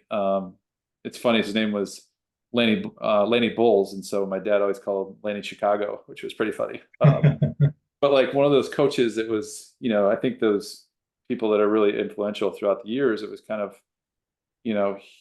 he was kind of like, well, do you want to play, football in college and this and that? And so he came up to me one day when I was back and he was like, well, thank you. And I was like, well, thank you for what? And he's like, they had just won the state tournament in track. And he's like, oh, these kids saw you doing this. And then they kind of thought that they could do it. And then they, then ultimately it went from like 2 kids to winning in the, the whole thing, which is, I guess that gets lost, I think, in life at some point, of just like seeing someone else do it, having that like, oh, I can do that too, right? Kind of that mentality. So I think, just felt like I was trailblazing a little bit and on my own. I'm like, well, okay, I'm trying my best. I don't know, but just didn't have that, maybe the guidance that I probably could have used, as a mentor or somebody like that. So I don't know if you felt that way. I mean, it's the same in Iowa, right? It was like, just, hey, figure it out, guys. It's like, well, shit, Yeah, like, did you have really a coach at all other than a couple of summer camps in high school? I mean, were you getting instruction and people guiding you on that? So you're just figuring it out and doing well enough that people are like, don't mess with them. So if you're doing badly, maybe someone would try to coach, but you're like, okay, he's kicking the ball far. He must know what he's doing. Yeah. And I guess I kind of, you see like now, like you see like some of these stories about like Caitlin Clark, and right, she's shooting 300 free throws or 300 shots every day, and she's tracking like, oh, you made X number of these from here and here and here. And I don't think I should have probably broken it down in those type pieces, right, of kind of more having some little tidbits to kind of work through instead of just being like, just kick this as far as you can every time. And I think that was probably my mindset. And I guess, I probably also should have got into meditation, which I didn't, really know existed until a few years ago. And like, yoga and some of these other things that have been more flexible and, think I went to like a Taekwondo class in college, and I think that was one of the years I did well. But my coach was like, "Oh, we don't want you to do that. You get hurt." And I was just like, it just wasn't that kind of like path, I think, to go forward. So I will say that we did have Aaron McLaughlin who had us do some not meditation, I would say visualization and like mindset work, that he gave us tapes and we listened to the tapes before games and yeah, like walk us through scenarios. So I thought that was pretty cool that they let him kind of work with us a little and gave us scripts to think through. So started a little bit of that work even in the mid 90s there, but now I think that's almost essential, is you have that kind of element of being able to get out of your own head or put yourself back into a position to be able to perform when you just screwed up and feel like everybody just saw you mess up. And now you got to be able to like, well, that didn't happen. And I got to be able to pretend like everything's fine and I'm just at practice. And that's a hard thing to learn. yeah. I think I got away from kind of some of those visualization things that we'd done. For whatever reason, and yeah, I think it was just I think going through my steps, it was like if I rushed trying to get that third step in there, then it was going to be short and then spray it out of bounds. So I think it was kind of that piece. So yeah, I kind of also think it was, it's just a different mindset too, right? I think back at that time, like, minimum was, $125,000 or whatever that was. And I was like, Yeah. oh my God, that's an incredible amount of money. And just, Yeah. not like thinking if I don't make this, then I don't have a job, right? It's like, it's a really just another level of kind of, all right, here you got to perform. And if you don't, there's real consequence to it, right? And I think at that piece, and I don't know, if I liked it, but I don't know if I loved doing it either. So I don't know if I was like, I put in the work and I practiced and did all that stuff and tried hard, but I think it was just kind of, once I got into kind of not playing a full season, it's really hard to kind of show up and be like, okay, well, been a year since you've done something last. Here's one kick, maybe two, and like you're just like, well, that's a crapshoot. Like, And you're yeah, not in a forced practice situation. So once you are doing that professionally, you're on your own, like you're waiting around. So like, okay, you got released. What'd you do the rest of that year? You're hoping to get picked up somewhere. You thought you were on a practice squad for a little bit? Like explain what you did after you get released while the NFL season's going on. Um, how did that rest of that year play out? You're just like practicing on your own. Were you back home? I think I was in Iowa City some, Okay. and bounced back and forth at home. Yeah, I think I was like practicing a lot. I think the next step in the journey was I got on the practice squad for the Jets. I was out Was there that the for, end of the 97 season? So like end of that same season, or was that the next year? You remember? might have been the next year. Don't quote me on that. Yeah. Yeah, so I think, yeah, ended up the next kind of stop was the practice squad for the Jets. Was on that for half the year, a handful of months, and then kind of went to camp with them. Worked my way into the starting role. Played basically one game against the 49ers. Had a situation where we're in Candlestick. It's kind of like the Iowa State deal where the wind just like started nuking in the middle of the game. Put one out of bounds like 25 yards and just got reamed out on national television. Enough for the announcers to say something about like Parcells yelling at his kickers. Yeah, this is Bill Parcells, right? Is this his first year with the Jets, or is That I don't recall. I think he'd been there maybe a year or two, so it wasn't okay? long. Yeah, he had kind of recently taken that job.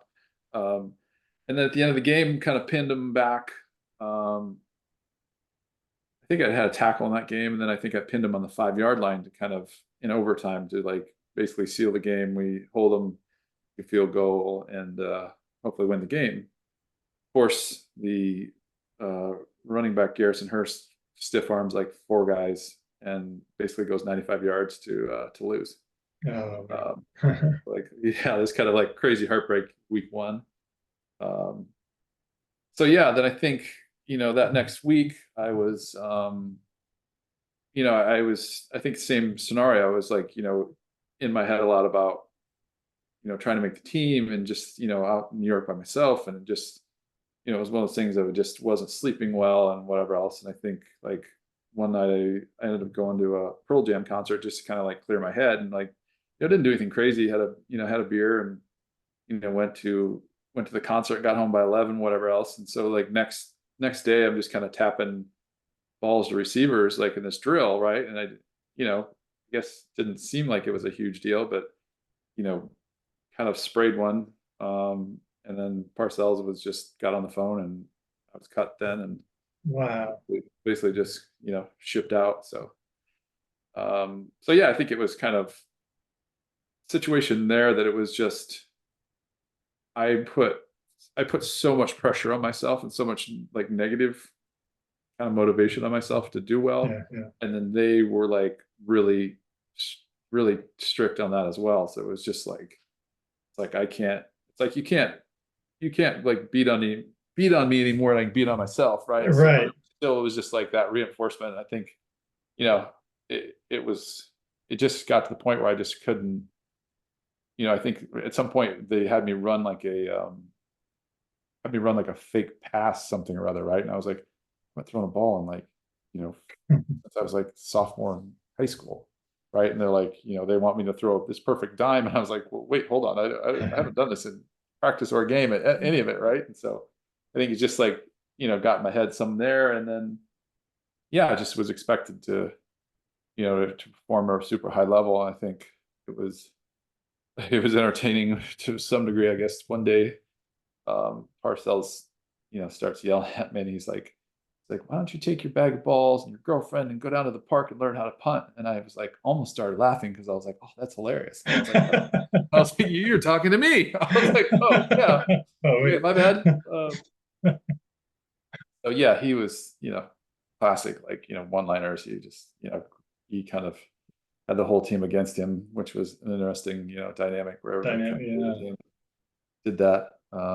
But yeah, then got released and then kind of, yeah, it was one of those things that took, long time to kind of get through that. It was just like, this huge, journey through my life. And then all these things happen. And then just like to sort out, okay, the what ifs and whatever else. And then, bounced around a little bit more, went to the Eagles on the practice squad. Eagles practice squad too. Okay. Yeah. As Forgot like, about that. I think at the end of that season, they kind of brought me on. They, John Harbaugh was actually the special teams coach at that point. Who ended Okay. up coaching for the Ravens. Yeah, really. It's been 98, maybe 98. I think so. Yeah, Ray Rhodes, Okay. I guess, was getting fired. So was on the practice squad for a couple weeks there, and then at the end of the season, I ended up signing with Miami. Because I was kind of like, Philly, Miami. Like Miami sounded like a lot more fun. It's like 23 years old, and was like, Yeah. it's great to be down in Florida.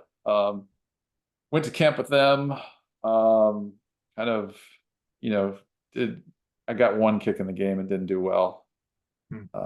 Of course, you can tell the rest of the story of what I did after the punt went badly. I don't remember. No. Well, no, I'm saying like imagine. I went down and drilled somebody, right? But yeah, so I went down and just like knocked some guy clean off his feet, and I was excited because it's like you got to watch the videos of the game, right? And people would like always be like, "Ooh," when like someone get knocked out, and so I was like, I wasn't doing well enough to really think I was going to make the team. I don't think, but I was like, at least I'll get to see that tomorrow. And of course, I got cut right before it, so I was like, just depleted some guy, and I was like, big linebacker guy too, and I was like, oh, shoot. But yeah, I kind of did that, and then after that, Would went have been to 99 season then? Would have been yeah, Miami then? The next yeah, year? Okay. and then And that was released in preseason. yeah, exactly. Played like Okay. one game and then got released after that, and kind of One preseason game. yeah, exactly. Okay. Yeah, so kind of didn't last long there, and then I think the end of that next year, I signed with the Chiefs again. They sent me over to Europe, and had a great time in Europe. My friend actually was a long snapper who had never long snapped before, so it was a little bit of a stretch to kind of work with that, and didn't Oh have a man. great, average then. It was like, 39 yards or something like that. It was kind of, was, first time long snapper. So, love the guy, but just didn't, wasn't Yeah. at the level that needed to be. No. So kind of came back to camp. I think finally was like, That was with who? Who sent you there? The Chiefs. Chiefs? Okay. Yeah, exactly. So came back to camp, kind of finally, I think, got into the rhythm, felt comfortable, and was kind of just like, had a better attitude as far as just like, oh, something bad happens, I'm not really going to worry about it, and kind of, be blasé about it. But I guess that's kind of the way you had to be about it. It felt kind of weird, but I think I had to just like let things go a bit. Had a pretty good camp. They had another guy in camp named Todd Sauerbrunn, who was like has a cannon for a leg. So he Mhm. just, I think he just beat me out basically. And there's a couple of times where I was like, I've got a pretty strong leg, but I was like, that's impressive. Like you can launch a Yeah, I football. remember him. Yeah, yeah, he Yeah. did have a leg. So yeah, then got released again. Thought I This is might. like 2000, maybe. What year are we talking about Um, here? Because in '99, when'd you go to the NFL Europe? '99, 2000. Must have been yeah, 2000. yeah, I'm terrible for the like Okay. the that, but yeah, then came back and then got drafted as Mr. Irrelevant for the XFL. Was like the last player That's right. drafted to Chicago, and then they I think wanted. did I take you over there? I remember something about Chicago, or did I meet you there or something, or I don't remember what the deal was, but I remember something about I was over there with you somehow when you're going to one of the camps there. So didn't they take everybody to the same place or something?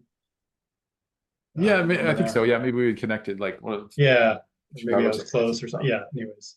Yeah, and they wanted me to be a blocking tight end and a punter, Hmm. and I was kind of like, oh, I can run and catch, but I can't block. I mean, I haven't done that for 5 years or 7 years or whatever it was, like with any meaningful success. And so kind of was like, yeah, didn't make the team there, which, yeah, I mean, I guess I kind of, when I was in NFL Europe, we had a pretty kind of laid back coach. So I'd play some tight end there. So I at least felt like, oh, I can sort of hang in this realm. I'm relatively fast and have good hands. And so, Hmm. kind of thought I could be like, oh, I could be a receiving tight end. Yeah, it'd be great. But they just didn't work out there. And that was kind of the end of the road. So, When did um, you decide that was over? You couldn't get signed again, or you're like, yeah, I think usually that's what happens, right? You just like can't get into camp anymore. yeah, I just didn't have any interest. I kind of had, gotten a label around the league of being inconsistent and whatever else. And kind of by the time I'd sort of figured it out, it was too late. I think that door was already closed.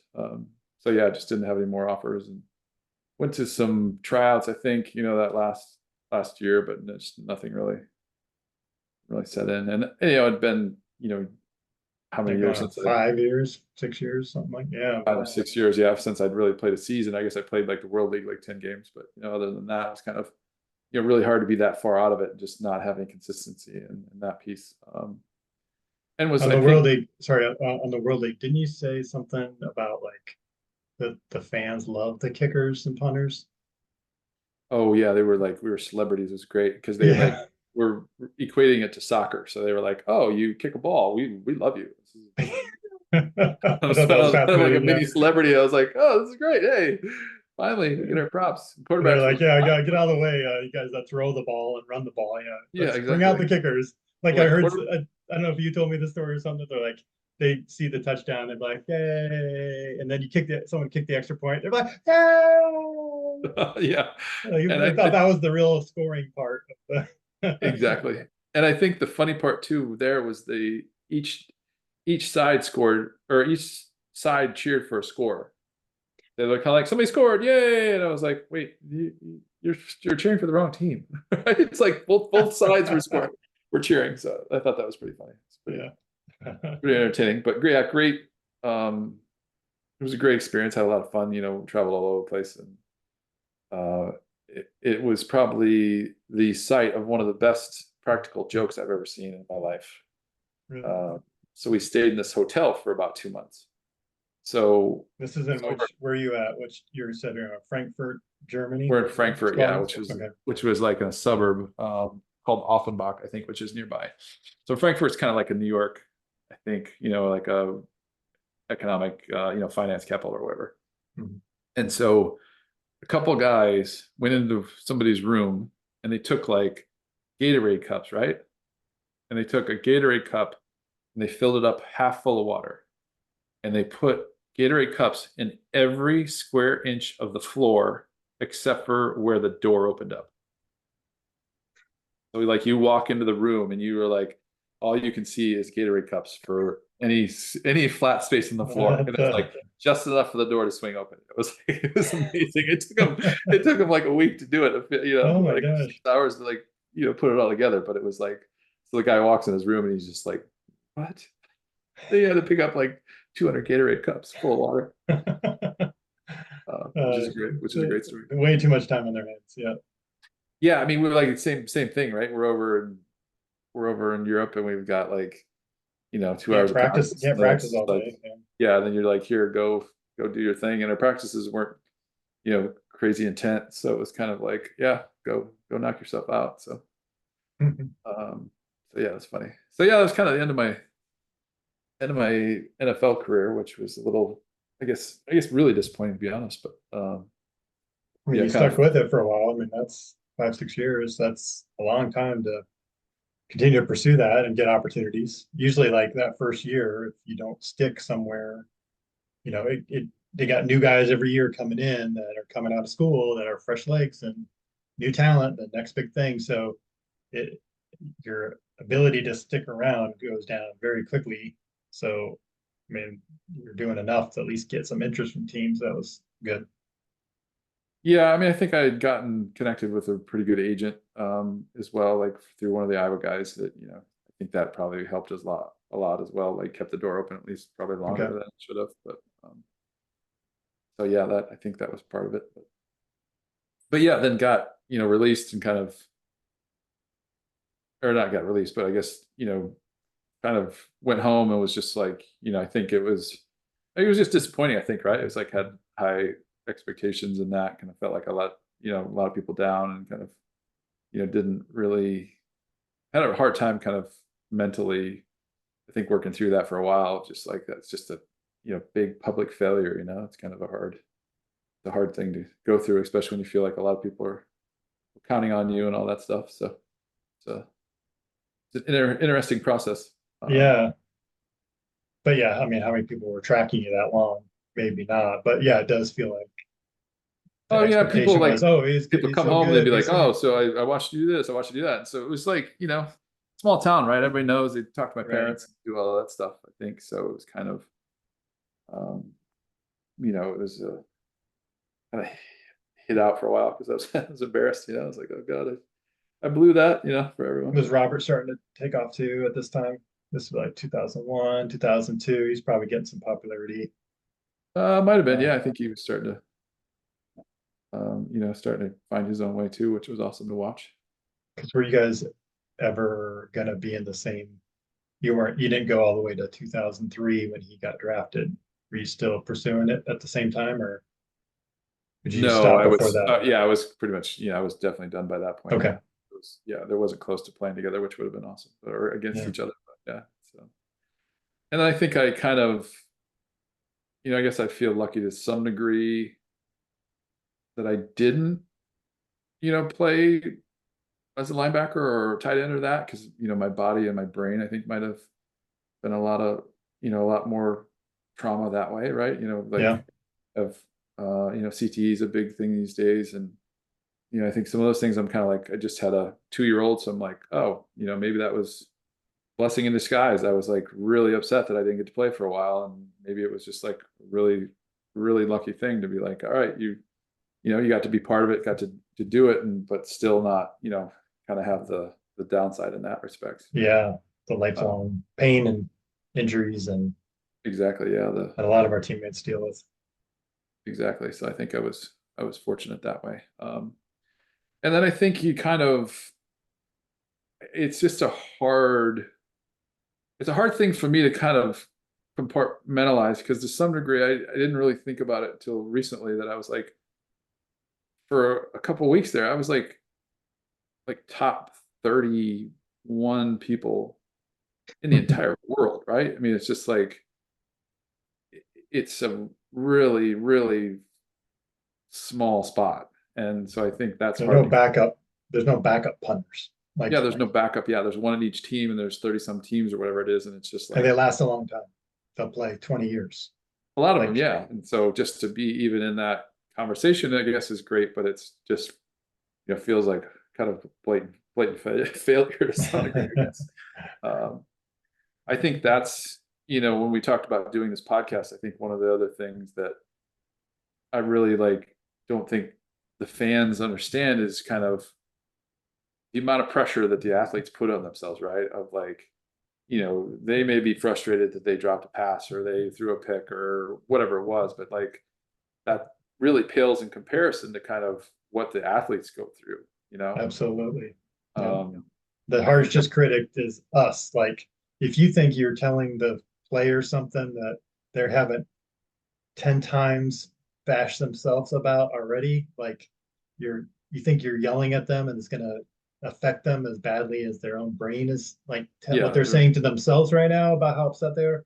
oh It's yeah. not If you even think not even that you're comparison. motivating them, yeah, it's like, it No. doesn't compare. Like, and I guess that's probably, we've had some friends that have had success and some that have gotten, just crucified, right? You're just like, oh man, like, that guy wanted to do that so bad. And he was, it eats away. I think Yeah. it's interesting.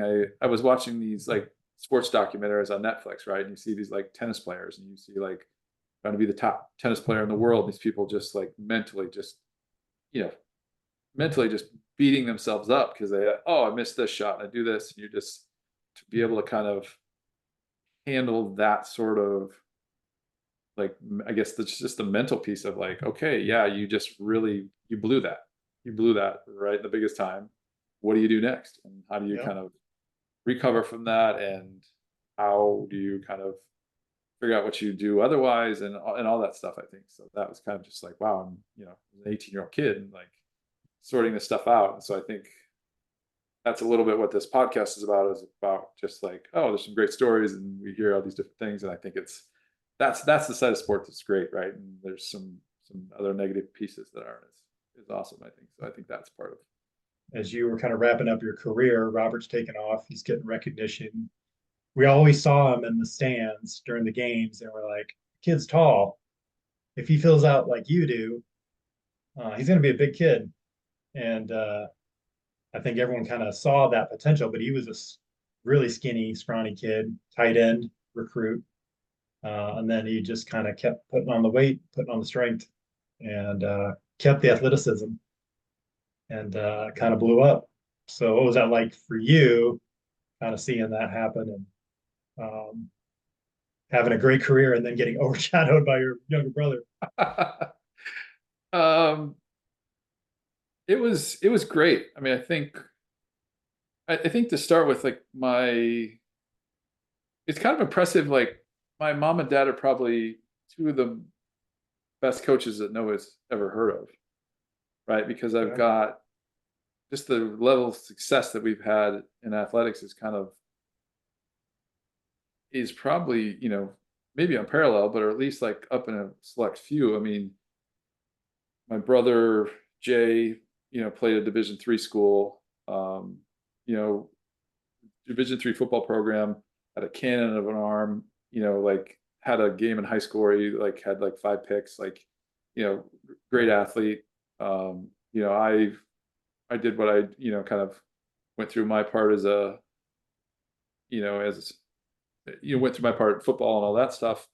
Robert obviously was a, second pick overall, was like a 6'6" high jumper. was kind of, some crazy athlete that way. Were your parents like athletic, or they just really kind of drove you, not drove you, just kept you Yeah, I mean, my guys mom, just I think, did really well in doing track. sports? Okay.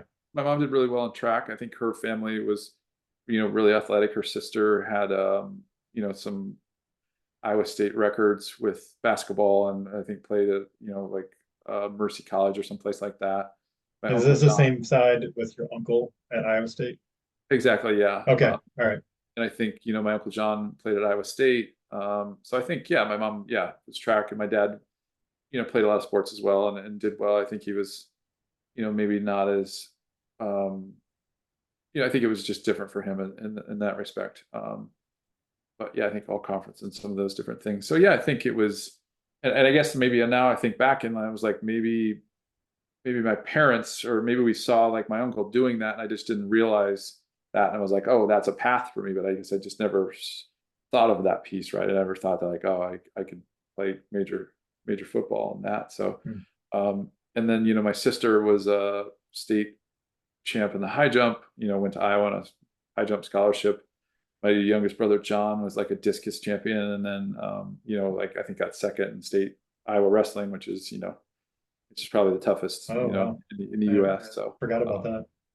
you kind of have like all these different, kids who did really well in their each perspective type things, right? And they're just like, did well that way. So I think it's kind of impressive that, and I attribute a lot to that, to my parents. We had some great coaches along the way, but I think it was also that they were just like, kind of, not pushed us, but just gave us the opportunity to kind of excel, and kind of, we're always there to, kind of be, supportive and all that stuff, right? My parents went to each home game and away game. Like you were talking about the Penn State, Oregon. Yeah, you're right. They drove to Penn State. Drove to both. Drove to both of them, or drove to one and flew to the other. I think it's okay. Too far. Sadly, like my parents were going to go to the next game in the NFL, but I didn't quite make it, so they missed that one. So I think my mom was, really let down, and frustrated at that piece. But, so yeah, I think so for me, it was a situation where I was like super competitive with my older brother Jay, and I think that's part of why I did so well. Because I was just like, I just wanted to beat him. I was just like, wanted to always beat him. Like we'd play like pickup games in the shop, right? We have a machine shed with a hoop in the inside of it. And we were like, we'd be shooting long threes and breaking light bulbs. And there's like dents in the wall from like slamming into it. And, I'd always call like the ticky-tacky fouls, because I just always wanted to kind of beat him. I think that was, a huge driver for me, and a real reason why I was able to succeed that well, because I think it just, he pushed me. I think, then in the same token, Robert did the same for me, right? He would call me up and be like, oh, I broke your high jump record. I broke this record. And I'm just like, good God, man. Like, enough already. Yeah.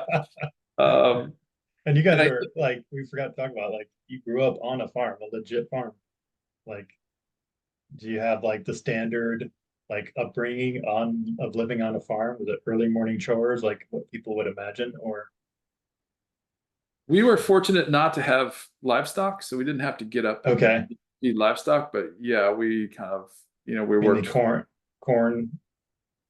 primarily, and soybeans. Okay, exactly. So yeah, we just, we, from a young age, we were out in the field picking up the rocks and that stuff, and like helping my dad all the time, and learned how to drive a pickup truck at 10, and tractors and combines, and just kind of got plugged in, the work ethic and that from a really young age.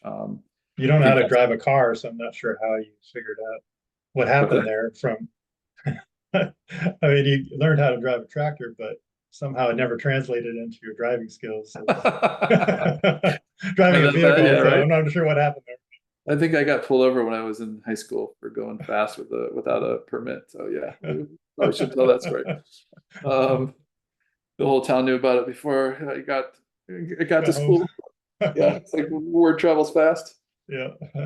So yeah, I kind of, grew up on a farm. It was got bored at night and started punting footballs, right? So I'd punt footballs across our yard, and it was about 40 some yards, and just like, lose the football and the beans and the corn every so often. And like, so it kind of started that way. And I think with Robert, was able to, to kind of show him or tell him some stuff to kind of like, hey, if you want to do this, then this is the way to do it. And, I think I got this big log that, was about 6 or 8 foot long, super heavy. And I was just like, all right, like take this thing and do some like, walking lunges with it. And like, this thing will, you'll get strong and whatever else. And so I think he just kind of took and ran with it. And, he was, a good athlete coming out of high school. I think like, he was 6'7" and whatever he was, 240, and, was a really good high school player. We kind of, he was a tight end and whatever else, but, we ran the ball quite a bit. So he didn't,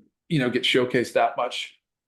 So yeah, I thought he would be a decent athlete. He kind of, got a little more recruiting, or a little more attention recruiting than I did. So he like, I think went to Purdue and some other places for visits. And so, And we'll get him Yeah. on here, and he'll go through, I'm sure, his whole journey too. But yeah, I think it's good to kind of understand how your paths kind of crossed and where Yeah. it kind of So I ended think up. he grew up around the Iowa family. And I remember seeing him at a lot of the games. Like he was yeah, kind I of was at all like the games. Yeah. Like, almost expected, like I hope you come here. Like every time I see you, you look bigger and taller than the last time, and you just keep see him grow every year we were there. yeah, right. And just kind of, was around the program and knew the coaches, and just like, kind of got to see the games. Yeah, poor kid had to watch a bunch of games. Right? He was probably like, get me out of here. Like, I'm Yeah. tired of watching this stuff. Maybe luckily we were winning enough at the end that he realized it wasn't as bad as how it started off. Yeah, right. Some of the sparse years, it was like, oh Yeah. man, these guys are terrible.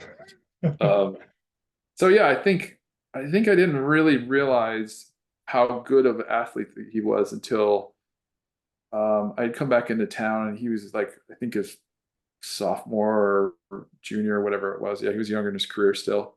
And him and I kind of go out to lunch one day, right? Go out to lunch, and we end up kind of hanging out and having fun through the afternoon. We end up at one of the bars, that evening.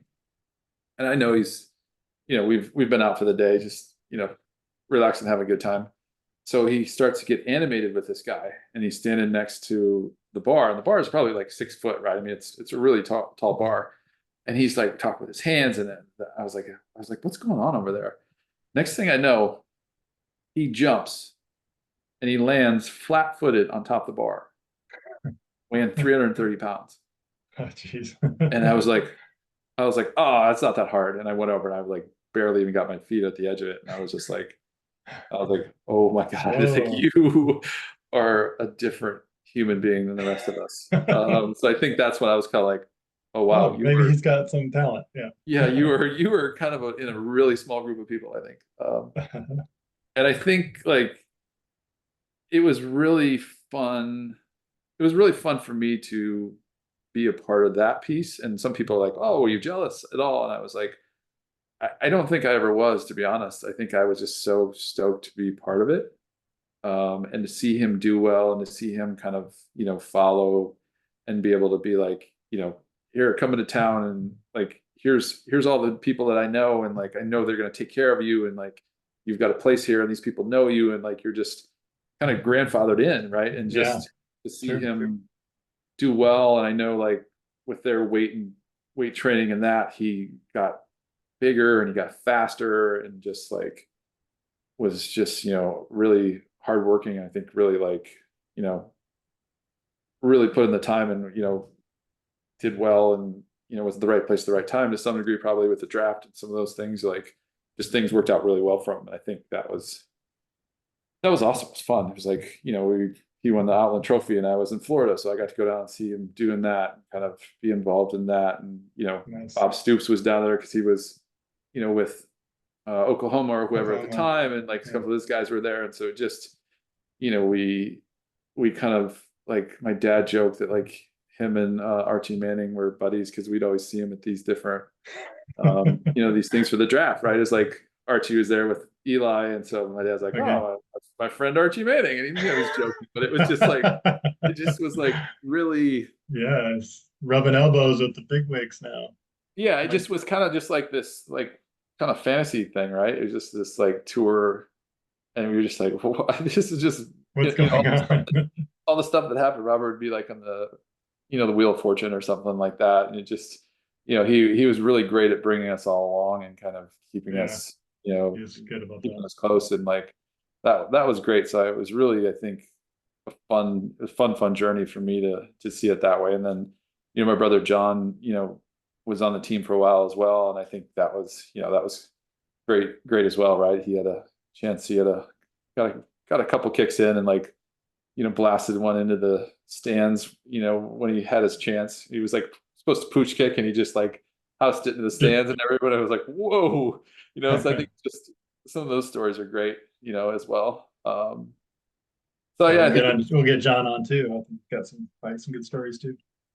yeah, we'll see if he wants to. I don't know. It might be a hard sell, but so yeah, I think that was it was it's a great thing, and then to kind of see Robert's name on the stadium just as I still am kind of just amazed. It's like thinking back to that first game that I was sitting in Carver Hawkeye and getting recruited and just being like, what are we doing here? And then now seeing like him kind of immortalized, it's like, wow, that's Yeah, all the guys that he played with were, it's just such a special thing. And I think that's, another reason why, that kind of got me thinking about some of these stories and some of this stuff, and just like how lucky we are to kind of be involved in it. So, yeah, that's cool. I mean, it's probably still doesn't really sink in because like that's your brother, but like it's yeah, to go from where you were at and your perspective to be like, oh wow, going to Carver is a huge step up. To then like, and then Robert takes it to another level with like, oh, going on ESPN or being at the highlighted on the draft day. That now is just like a whole event in itself, and even then it was still a pretty big deal. But like he was the second person picked. Like it's insane. Like that's a big step up from Winthrop, Iowa. yeah, for sure. I always give him a hard time that he's like the second most famous person from Winthrop. A girl that I went to high school with, who was a year younger than I was Michelle Monaghan. She's like a pretty well-known actress. She did, like Mission Impossible 2 or one of those types. So she's Okay, like, that's right. That's right. yeah, True Detective and that. So like he was not happy about that. I was like, oh, Robert, you're the second most famous person from Winthrop. So he did not like that so much. So yeah, he was that got him. I think he's like, oh, like I hate Humbled. You always got to bring him down a little. Just oh yeah, you gotta cut your siblings down for sure. So yeah, so I think it's great too. Like my parents, I think they had a blast. I'm assuming like just the experience they had, the people they met. It was great. Like some of those games, I remember road games where we went to. I think we went to Michigan State and we beat them, and Yeah. it was a nice road win. 95. Yeah. Yeah, and just like to find them in the stands, afterwards, and just wave and Celebrating or at Penn celebrate. State, Yeah, or just some of those road victories where it's a sparse crowd of loyal fans there, but they turn out pretty well on those games, and then got this little contingent you get to cheer with. It's pretty cool. yeah. Give them the props after the game, and my dad always had this whistle, like when we go into warm-ups, and he'd be anywhere in the stadium, and he'd whistle, and I'd be like, oh, there they are. Okay, they're sitting right up there, and to know they were there and have that support was unmatched kind of thing. It was great to Yeah. have that support. It's funny that Michigan State game. I think I tackled their like receiver over on their sideline into their bench, and like I was like, it was me and like one other of our players, and they were just like, I thought we were gonna get in a fight. Back to hitting people again, but A recurring theme.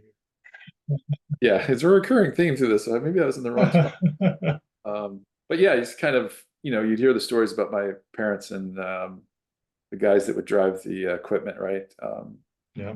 Ed Huff and Mike Reagan and those guys that would, they'd be like, "Ah, we passed your parents on 80." You're like, it just was like, it was a special time, right? And I Is that an think, RV, right, that they take? yeah, we had a new way RV, Okay. like a 27-footer. We like all packed in that thing. So it was, And they camped at places, or do they stay at a hotel, or how'd they navigate? I think they just stayed in that. I think maybe just parked at like, well, Walmart's and that. I guess I Well, forget. did they? Okay. Yeah, I Cool. think that's why they kind of just packed it up and stayed in those places. I think, and I'd have to ask them for sure, but We'll try to get them on too. I think that would be interesting just to hear the logistics now of, like traveling the country. And I mean, that's expensive to cover, for 10 years or more. Like they're traveling every game, on the road. That's a huge commitment and oh yeah, not cheap. miles. I mean, miles on the road. Like, yeah, going to football games on Friday night, for Robert and John or whoever, and hopping in the motorhome and getting there for the game on Saturday. And like, yeah, it was a lot. So it's really kind of an impressive, the effort and stuff they made. It was really a great thing. And I think that's part of things I remember about the program too, is, knowing people's parents, right? It's like, Yeah. oh, there was friends of mine's parents you'd like see, and they were kind of almost part of it as well, right? You got to know them really well, and like, they were always there kind of to support you as well. So, Yeah. And you mentioned like we had our roommates in like road games and stuff like that, where we pair up in hotel rooms. Then we had a lot of us room together. You and I roomed together for our last 2 years, maybe. at At the the Pheasant Ridge. Yep. And so then we, really get to know each other after we move out of the dorms. Some of us were dorm roommates, at Slater. And so, yeah, you get really close with people, obviously, if you spend all day and night with each other. So it's, um, you're kind of, you have that common bond there, I guess, that will always hold this. I don't want to equate it to like serving in the army, but or being deployed. That's a life and death situation. But you go through the same kind of like bonding experience with each other. Like we went through hell over summer, winter conditioning, seasons of ups and downs, pressure. Got to rally behind us. Everyone is down on the team. We're in this together. We got to pull each other back up. Sometimes there's conflict. Sometimes everyone's getting along. You go through those ups and downs, and you have this like lifetime bond with each other that says, yeah, we know what we went through. We kind of have that same kind of camaraderie, I guess. So it's really cool to get back and see people now, and you only instantly like, I never played with you, but I already have this connection with you because I know that we went through something similar. Yeah, for sure. I think I'm always 5 minutes early to everything that I go to too because of it. Those times that you get yelled at if you Oh accidentally yeah, overslept in the hotel, and you like had to walk into like 100 people staring at you and judging you because you were late. yeah, that's Um, a quick way to learn. Yeah. yeah, the great experience for me too is I think all the different walks of life that we kind of met up with, right? It's like, Yeah. I was from a small town, who like we were predominantly like, yeah, it was a small town with very little diversity, and like, Right. to go to meet guys that were from Texas and New Jersey and just Florida. all different walks of life and different backgrounds and whatever else was kind of interesting. And then just, yeah, to have that common bond and kind of almost be like that inappropriate like bonding stuff where you're just like, they become family, right? It's like Yeah. it's a big family. Like, I can remember like the radio in the locker room, right? It's like, okay, it'd be country, and then I get flicked over to rap, and then back to country, and it was just like, it was just funny, right? People like harassing each other. And Yeah. I guess one thing I realized with this podcast is I'm probably opening myself up to a lot of jokes from the past, because I think I took a lot of heat back in the day from certain people. So I'm sure they're just waiting to get called to be like, oh yeah, I'm gonna make so much I've fun. got some stories.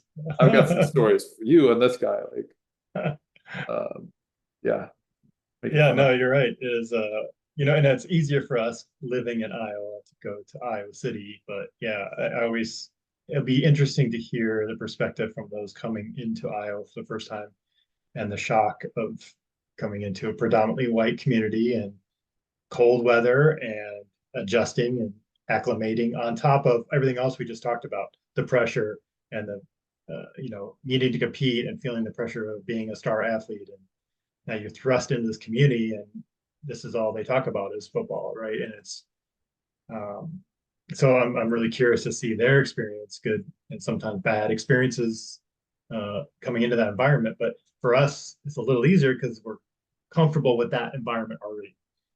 We all were within an hour of campus growing up, so like it's not that much of a change, even though going to college is a change. But I'll be curious to see people had to come from out of state and how they adjusted, because that's one more layer on top of this. Oh yeah, guys had never seen snow before, and like go through the winter. Didn't have a coat, didn't have a winter coat. Had to figure out how to go buy one. And yeah, exactly. Just crazy. Navigate all that new stuff. Yeah, it's an interesting time. It's a lot for that age of kids, right? It's kind of, you think back now and you're like, people getting frustrated with how they're doing, and you're just like, these guys are kids, right? They're young. They're young, and then all the new added pressure they have with social media and some of those things. It's I definitely don't envy the social media part of it, because that would it was already enough pressure to feel like you're going to get written up on the paper about a performance. And yeah, maybe people saw it on TV, but it wasn't like clips were pulled out and then run across the world on social media to show how you screwed up or messed up. Like, so I'm so glad that wasn't around when we played. Yeah, right. Sure. Sure, they could dig up some stuff and find the videos and redo it, but it just doesn't have the same interest as something that's happening right now or live. So for sure, that's another pressure people have to deal with. So and just the access of someone, and just the access with someone with a camera, like wherever, right? If you have a bad day, just like yeah, you get I'm sure that there would have been incidences that happened that were captured on video today that didn't get captured, luckily, that would have got people in trouble, downtown or something, or got in a fight, and kind of dissipated, and no one said anything, and no one got in trouble. But yeah, with now you got 10 people with video of it, it's hard to ignore it. For sure. Let's end up with Super Jock. Yeah, so I think someone gave me this toy that's called the Super Jock, and it's basically a football player.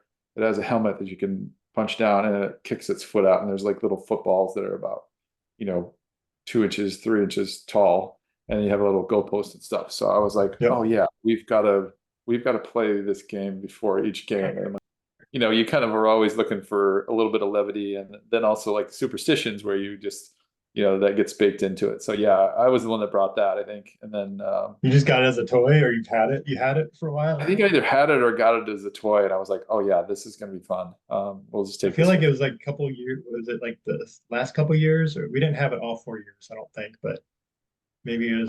It's probably later on, because I probably later on. Okay. At that point was like, oh yeah, we can start having a good time now. Finally, maybe we're winning. I think it must have been the last 2 years, and we're starting to win a little. Yeah, we were starting to do better, and we were older, so we were like, oh yeah, we can start goofing around more, like enjoy this instead of being like petrified or whatever. But so yeah, that was a good superstition. I mean, there's so many funny superstitions. You like the way you tape your wrists, and the wristbands, and kind of some of those other the music you listen to and all that stuff. It's could get out of hand there for a while. It's like I had to stop collecting them. So, so yeah, that was fun. That's a good memory. I forgot about that. I think we just did like back and forth. I don't know if we had teams or something, but we just set it at a certain distance and then just try to see who can make the most kicks. So you had to line it up perfectly, and sometimes it'd veer off, and you had to adjust for that. And you'd like, it was like pickleball too. It was like, it was really loud, right? You hit it like blink, and then it'd be like ding, ding, ding, ding, ding. So I'm sure like the rest down the hallway. This is in the hallway of whatever floor we were on at the hotel the night before a game. So either a home game in Cedar Rapids or at some hotel at a road game. And so after we get their snacks and stuff, and I think we do that right before bed check. is, do 20 minutes of super jack in the hallway. And we started to get a little bit of a crowd, and people come out and watch and see how everyone did and Oh cheer yeah, and like stuff. what are these So, yahoos doing? yeah, dumb kickers. That's the fun stuff. Those times. It's funny that we got like food that late at night. Now that you think about it, right? It's like they're like, I There's don't a know. milkshake and a Hershey bar. And in like was it a hoagie too? You got like you could have like a whole ton of food. Was that on the bus? Did we get one like Maybe the that hoagie was. on the bus, and then we ate that on the way up, and then Maybe we that's also what. got the Maybe that's what it snack. was. Maybe I guess it I was forgot just the about the milkshake and hoagie. some other stuff. Yeah. Yeah, because I think we must have eaten. I don't remember the time. It felt like we always left at like 6 at night, Friday night, drove up Cedar Rapids, stayed, and got up in the morning, and then drove into the stadium. And it was always pretty early because it was even 11 o'clock kickoff. And we were at the stadium by 9, the latest, Easily, yeah. because we're going out for pregame an hour before at 10. So then to get out of Cedar Rapids and eat breakfast and stuff, we're up at 7:30, 8, driving down, going right to the stadium. So it was pretty early, even on that kind of game, and even a 1 o'clock game. I don't think we really slept in very long. Oh yeah, So we were down there by 8 o'clock easily. I remember 8:30 was easy. yeah, I'm looking forward to interviewing you. I'd rather okay, listen than talk. So yeah. Well, got that out of the way. yeah, got that out of the way. That'll be the nice thing is, yeah, most of the time we won't be talking except for reminding people of stories they forgot, or they'll Yeah, right. remind us of stories we forgot. So Exactly. fun. And then make fun of us probably. So oh Take a yeah, lot of ribbon from people, but we deserve it. We had pretty cush situation. Like I said, no injuries, no brain damage, practice where we can kind of screw off, go work out, lift weights, play pool. definitely. Got away with pretty good on the physical side of it. Just had to be there mentally. So we won't remember everything. Yeah, And right. someone can correct us too if we're wrong. They can say, "Hey, no, that was actually you actually had 3 6-yard punts, Nick." Oh God. Yeah. Sounds good, sir. We got one on the books. All right. I love it. Cool. Awesome. Yeah, thanks a lot. Take care. All right. Later. Bye.